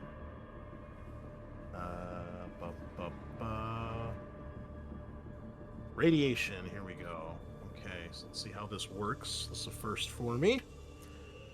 Every time you gain a radiation point, you must roll a number of dice equal to your current number of accumulated radiation points. For every 6 you roll, you take 1 point of damage. Okay. So you guys will you're gaining 1 per turn here, because it's strong radiation. So you've gained 1 so far. So I need everybody to roll 1d6. If you roll a 6, you take a point of damage. And basically, I think on your character sheet there should be a thing that says RADS, I think. Yeah. Under conditions, there's one that says radiation. Yeah, so everybody give yourself 1, because you have 1 point of radiation. Now, And Chris, the CBRN detection kit says I have plus to mod to any sickness rolls? This is not a sickness roll. Okay. Sickness is to fight off disease. Oh, okay. Interesting. Oh yeah, I need to roll for JL too. Okay. So Chaplin, aka Silva, you take a point of damage from the radiation. Yep. However, you're all able to get hazmat suits on quickly, and the radiation will stop affecting you for now. So, everybody else is good? Yep. Okay, and then you can see there's basically this big old blast door with a, like a little window on it that leads into the room with the reactor. So, what do we need to do to get this up and running? Okay, so this thing, to give you guys a sense of scope, this thing is about 3 stories tall, a fusion tower, underground. So it pretty much goes through most of the base and even above it a little bit. It will require... Oh, it powers the entire colony, not just the base. Okay. You'll need a heavy machinery roll and you're guessing at least a turn work of work. In order to do that, you need to get to basically right here in the middle. That's where the main control panel is. Well, where you need to make the repairs, I should say. Cool. Cool. Oh boy. So, I guess best bet, try to have JL lead us through with sneaking, and then have JL and Dante do some heavy machinery work. Yeah, so here's what it is. You got to get in here and make a heavy machinery roll to actually, repair the reactor, and then you come back to the relay room to turn it on, which is a Comtech roll. But Okay. It's easy enough to do. You just have to know how to do it. It's not like it's, is it going to be broken or something? So, okay. Well, JL will lead the party again. Unless we want to have one of us do it who can push rolls for better results. Yeah, she's rolling 7 dice. Yeah. Going once, going twice. Okay. It's okay. Looks like JL's doing it. Sold to the android in the front. Oh, look at that. 2 more. She's good at this. All right. So you guys creep around through this thing that looks like a maze you'd see on the back of a cereal box. And you get yourself to the center. Oh my god, it's so slow. Because the map is so big. That's so dumb. Okay. Well, you guys get there. And then we need someone to make a heavy machinery roll. And... I think Dante's the best at that. Or bonuses. Well, unless cutting torch helps. I don't really have that many other tools. The cutting torch does give you a bonus to heavy machinery. It gives you, I believe, +2. If you check on the description of it. Brixen, EVA, Blaze of Life as a cutting torch.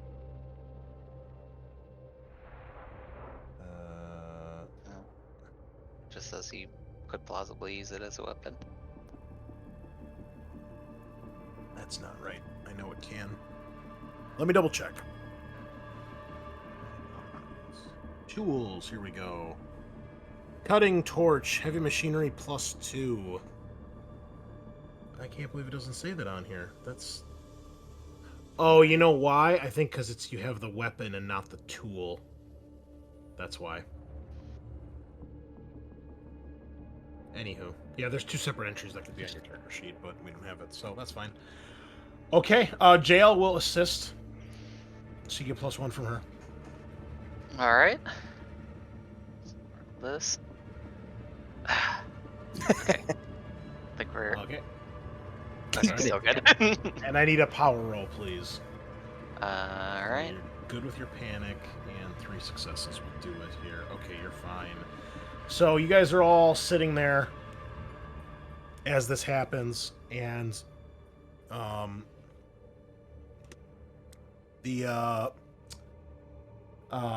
game's paused. You get this thing repaired. It takes some time, You guys are all really nervous as you're kind of standing around keeping watch, and you can see the two of them working on this thing. You can't feel the temperature as much, with the hazmat suit on, but you can tell that it is very warm and humid in here. Would almost be pleasant if you weren't standing next to a leaking, radiation tower. And you guys can see in the distance, over by the maintenance tunnel on the north wall, you do see a xenomorph crawl out, and it starts making its way around the catwalk here.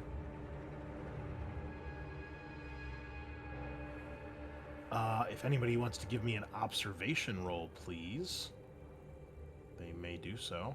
Yeah, I will check it out.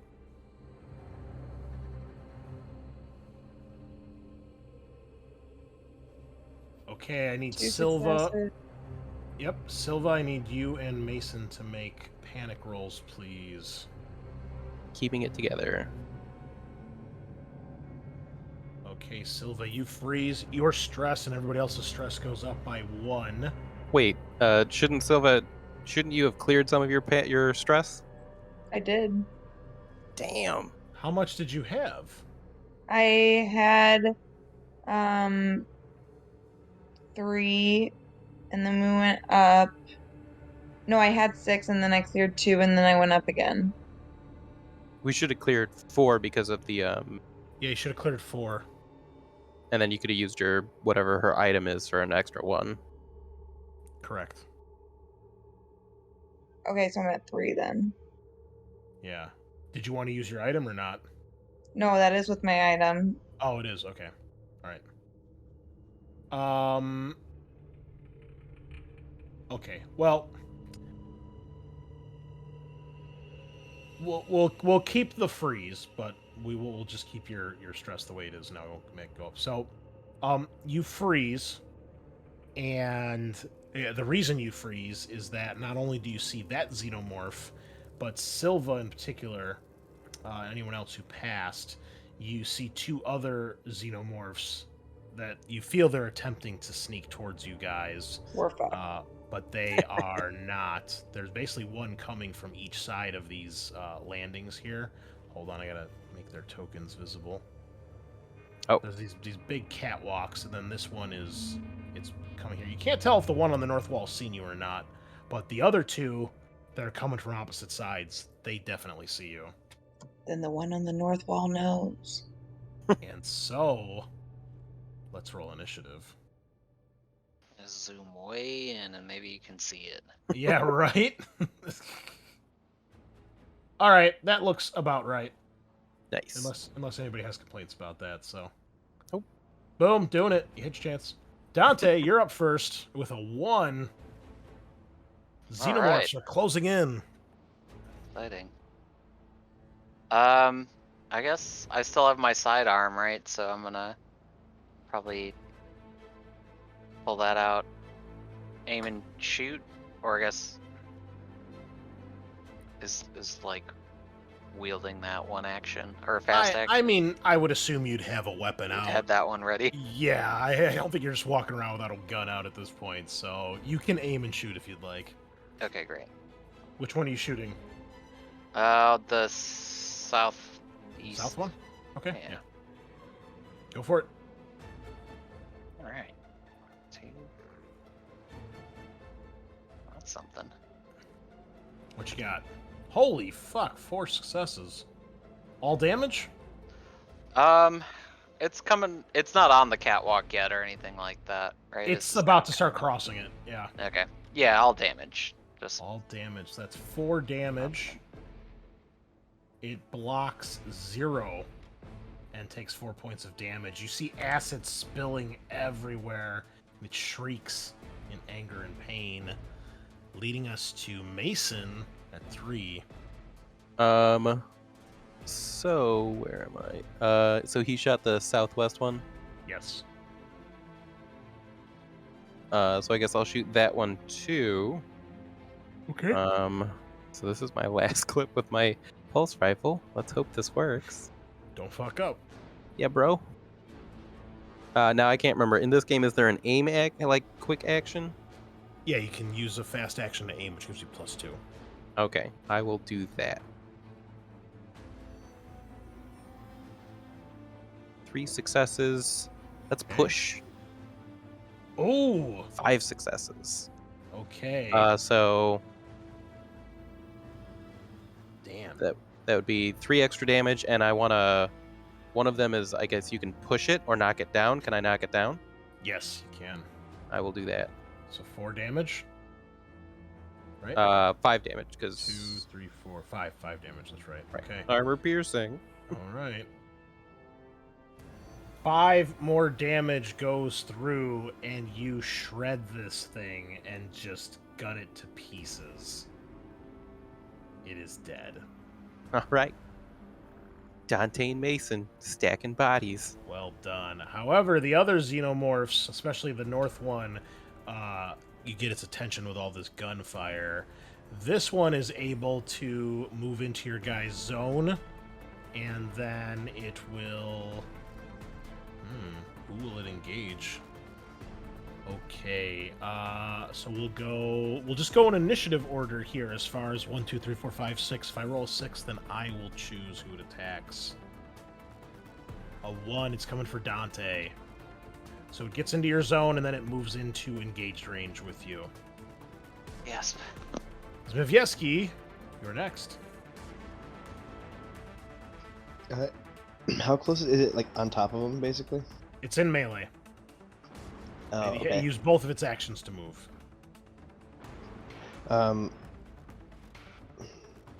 Is there anything? Damn. Okay. I'm going to try and aim at its legs. Hold on, let me move the other one too, because they both go at the same time here. This one is going to rush around. This one is only able, because it was kind of halfway across, it's on this catwalk right now. So it's about in your guy's zone, but it's not in melee with anybody yet. So you can shoot either one. I'll shoot the one that's in melee, and well, I guess the acid splash will do it. Yeah, it's the closest one. I'll shoot that one. Yeah, I'll aim for its feet, try and get it to the ground. Okay. Go ahead. Wham. All right. 3 successes. So I want to try and do like a knockdown of any sort. Yep. Yep. Okay. All right. So yeah, with a push, 3 successes. So you do a total of 3 damage. And I'm gonna roll its armor here. It does not soak any, so it takes 3 points of damage. And it is knocked to the ground. Unfortunately, acid splash on Dante. No damage.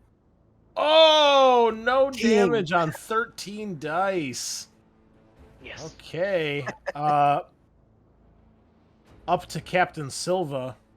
What are you doing, Jess? Other than spinning your tokens all over the place. I'm going to. This sucks. I'm gonna take out my service pistol. Okay. Ooh, that's a panic right there. Could be okay though with only 3 stress. What? What the hell's going on here? That can't be right. I think it still thinks you're under panic for some reason. Right. Well, it says you rolled a 4, plus 3 is 7, which is nervous twitch. So everybody's stress goes up by 1. No. But you do hit for 2 damage. And let's roll its armor. It blocks 1, takes another point of damage, which unfortunately means Dante gets another acid splash on her, and takes 1 point of damage. Roll your armor, Dante. Inventory. It's at the top of your sheet. There it is. Okay. All right, you take a point of damage, and you are still burning. Congratulations. On to the xenomorphs. Well, this one's obviously going to attack Dante. And... Ow! Assessing the threat. The xenomorph pauses, hissing quietly, but all the more threatening for that. It looks like it's thinking or maybe giving silent orders to unseen companions. Everyone gains +1 stress. Chris, didn't it use both its actions to move? It has 2 actions each turn. Oh. Yeah. So we're on initiative 7 now, so we're on the second speed of their 2 speed. So it would use one of its actions to stand up and the second one to attack. So everybody gains +1 stress when it just stares viciously at Dante, watching her burn. The other one is going to move in, and we'll do a D4 here. What's up, cat? All right, so same thing, 1, 2, 3, 4. It's going to ignore Dante here because it just wants to go for someone else. A 4 is going to be JL. For some reason, the xenomorph comes charging in at her, and it is going to do Headbite. The xenomorph opens its outer jaws wide with the inner jaws lean out, gnashing in anticipation before snapping forwards. The attack is rolled with 10 base dice, damage 2. It automatically causes critical injury 64 if it hits. Okay, so 10 base dice here. That is 2 successes. And to your surprise, you see that JL whips out a knife to try to block this thing from killing her. Nice. And wow, she blocks both. Somehow she's moving like lightning. The jaw snaps down on the knife but does not strike her face, and she is still alive. And it is JL's turn. She's going to try to disengage with a mobility check here, which she does. So she's going to move to short range. And then Mason, you see that she pulls out a pistol. I remember us looking at this this android and thinking, oh, she doesn't have any weapons. She fucking lied to us. It's like RoboCop. They pop out of her legs. As long as she don't shoot anyone in the dick, I think it's okay. Dante, we need to roll acid. It was, I believe, 13 dice on you. We'll go down to 6 here. You take another point of damage, roll your armor. Okay, reduce your armor by 1, but you do absorb the hit, so you don't take any damage. And then it is your turn. All right. So engaged with this guy. If I were to try to shoot him with a sidearm, is that at a disadvantage for being too close? Yes, if you're engaged and you shoot at the target you're engaged with, it's -3. Hmm. Okay. Well, I guess I'm gonna do something crazier and then instead whip out the cutting torch and Oh yeah. try to get in it. Okay. Make your attack roll, please. And then make a power roll after you attack. Okay, power's good, but we have a panic roll. You're good. All damage? 2 successes? I guess if I could knock it back, that's one of them, right? Yes, you could, I think. We'll say, yeah, it's afraid of fire. They don't like fire, so it'll be out of engaged range. It'll do 3 damage, and it's armor piercing, because the cutting torch is the best weapon in the game. And it takes 3 more points of damage. It looks severely injured. Unfortunately, the acid splash does hit you before it is pushed away. Let's see here. Oh my god. No. 5 damage. Please roll armor, Dante. Hold on, I haven't fixed mine yet. Here we go. That's good. Okay, so Something. you lose 2 more armor, but you take 3 more damage, and you're still burning. Oh, if you did not already, take a point of stress when you took off your first point of damage this round. And Mason, Yeah. Dante has fought this thing back with the cutting torch. They are both unengaged right now. Okay, so if I shoot it, no more acid is going to splash on our homie Dante. Correct. Okay, then I will again aim and shoot. Same one, the injured one? The one that's fighting Dante. Okay. Pulse rifle. So 3 successes. Keeping it together. Oh, that's right. You got nerves of steel. It don't matter. Not when I only have like 4. When I have 8 or 9. That's when it's not great. Okay. That's a lot of damage. That is 4 damage to this thing.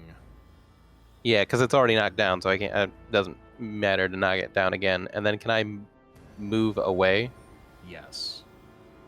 Okay, well, you annihilate this thing as you just open fire on it. You do burn through your clip, but you can move one zone. So you can basically move across one of these walkways to the outside balcony or catwalk, whatever the heck it is. Damn, I don't know if I want to leave like the room. Well, you're still in the room. It's a big open area. It's just, that's how it works.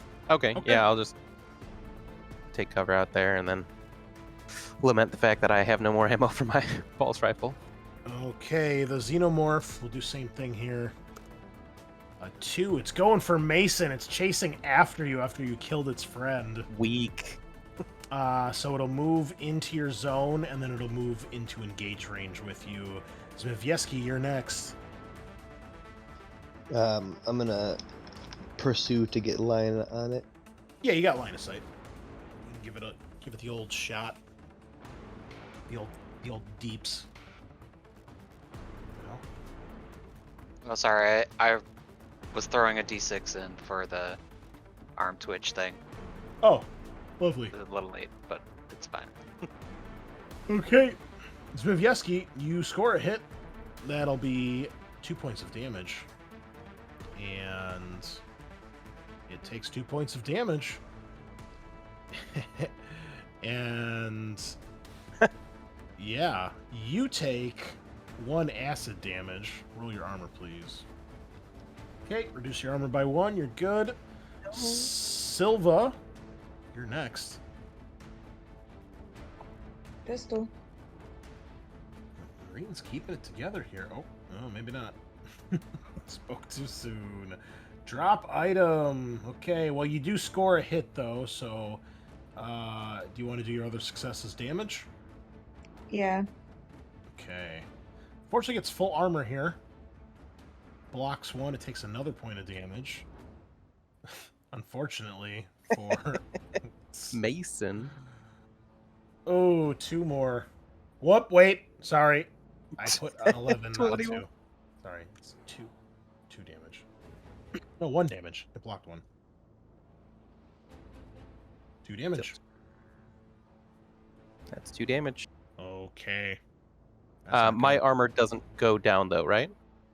Correct, only if it blocks it. Okay. So. And take a point of stress if that's the first damage you took this round. Yeah, I rip. All right, Silva, your gun is empty. R.I.P. Leads us to the Same dog. Same. the alien.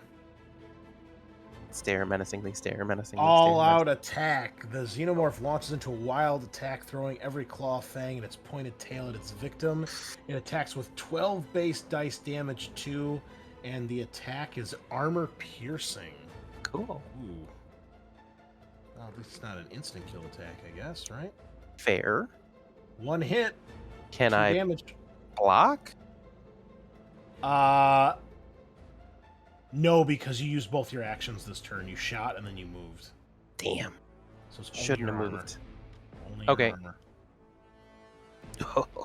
Okay, you take 1 point of damage. Hanging on by a thread. Really am. JL takes aim with her pistol, and she's going to try to help. And by help, I mean probably kill you. But you know, Yep, it's fine. yep. That's life. What else is she going to do, right? Hey. Ooh, 3 damage. Wow, all 3 damage goes through.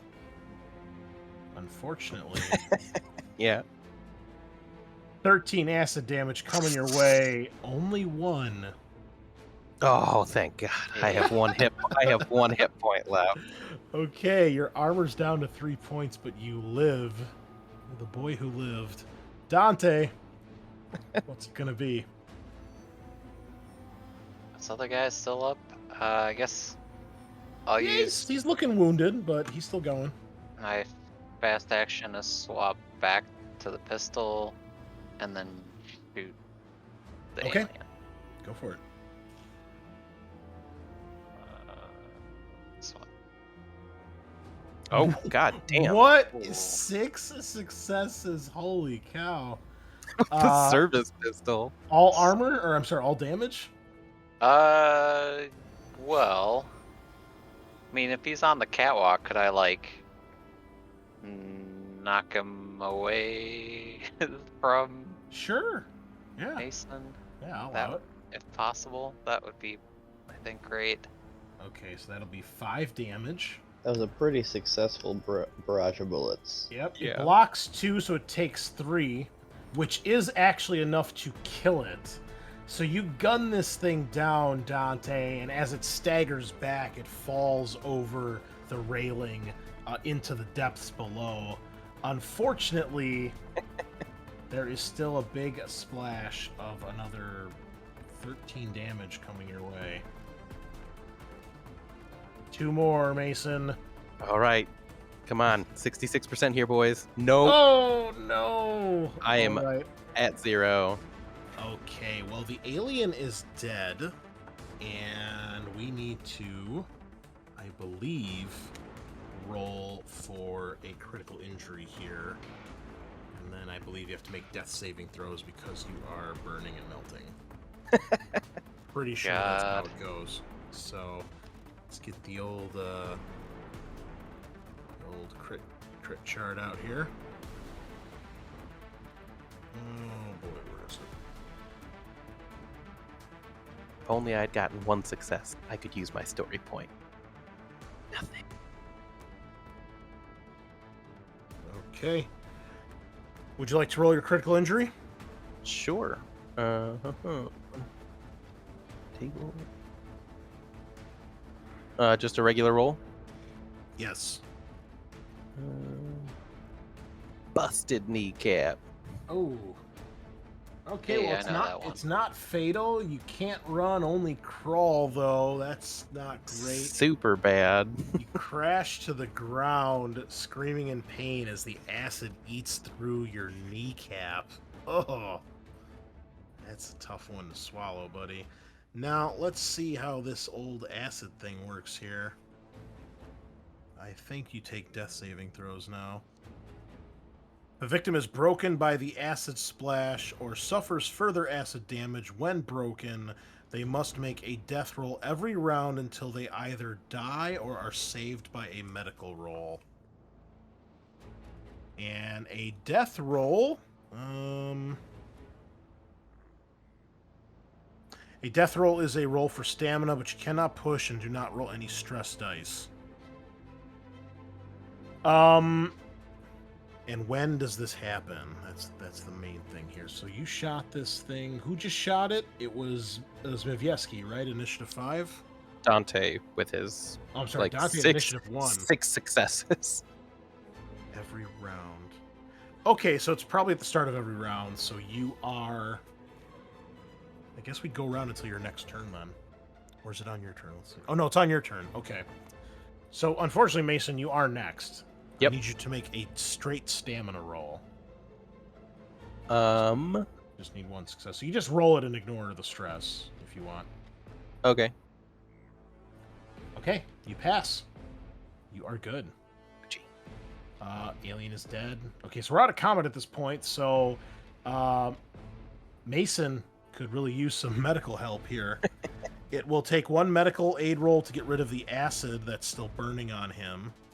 It'll take another medical aid roll to stabilize him. I'll roll 1. Okay. Are you getting rid of the acid, I assume? Yeah, I mean, if there's an order of doing it, whatever is first. Yeah, probably acid. Okay, well, you're no longer taking acid damage, so you're not burning anymore. but Nice. you still got killed, quote unquote, by acid. So you got to take the death save throw. Does JL have medical aid? She does not. So, anybody else want to help him out? What is medical EMP? Oh no. No, I don't think. Okay, Zmijewski, roll stress, please, or panic. Oh no, you must seek. Wait, why is it? Yeah, 7. Yeah. Why is it saying your panic level is increased by 1? Were you currently suffering for something last turn? No. Hmm. Did it apply panic from some other Well, effect? I didn't panic last turn. Yeah. Stress plus 6. Well, it says you rolled a 7. Plus 6 is 11. Which is seek cover. I think it's saying it weird.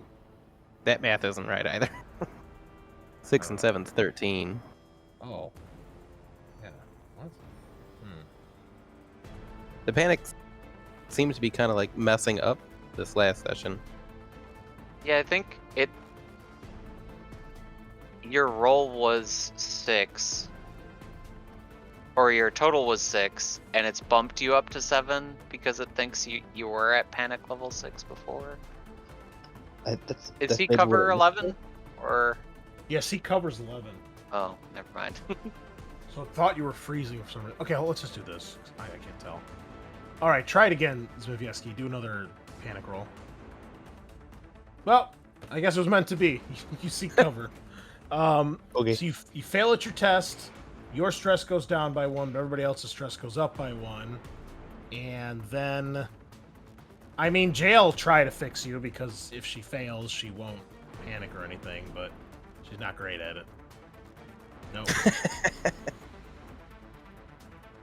So then it would cycle back to my turn. Yeah, at guess- this point we're Or just Dante. yeah. Is- Yeah, Dante, I'll let you go before he has to roll again.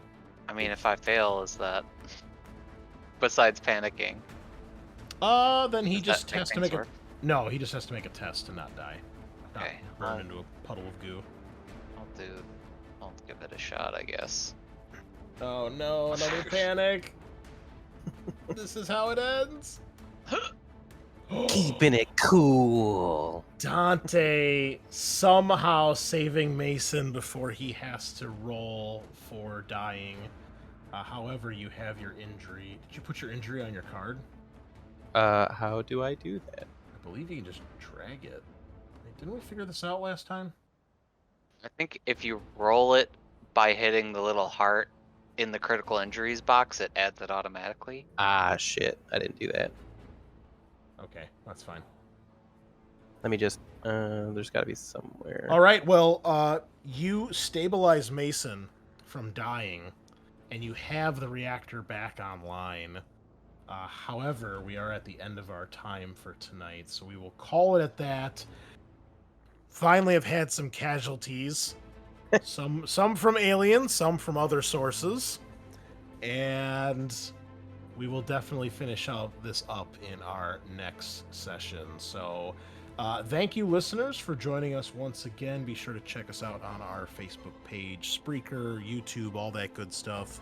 Leave us a like, a review, and a follow, and we will check you out next week when we finish up Destroyer of Worlds. Thank you all so much for joining us, and you all have yourselves a great evening. Thanks. Nighty-night. Night. Thanks, Boy. guys.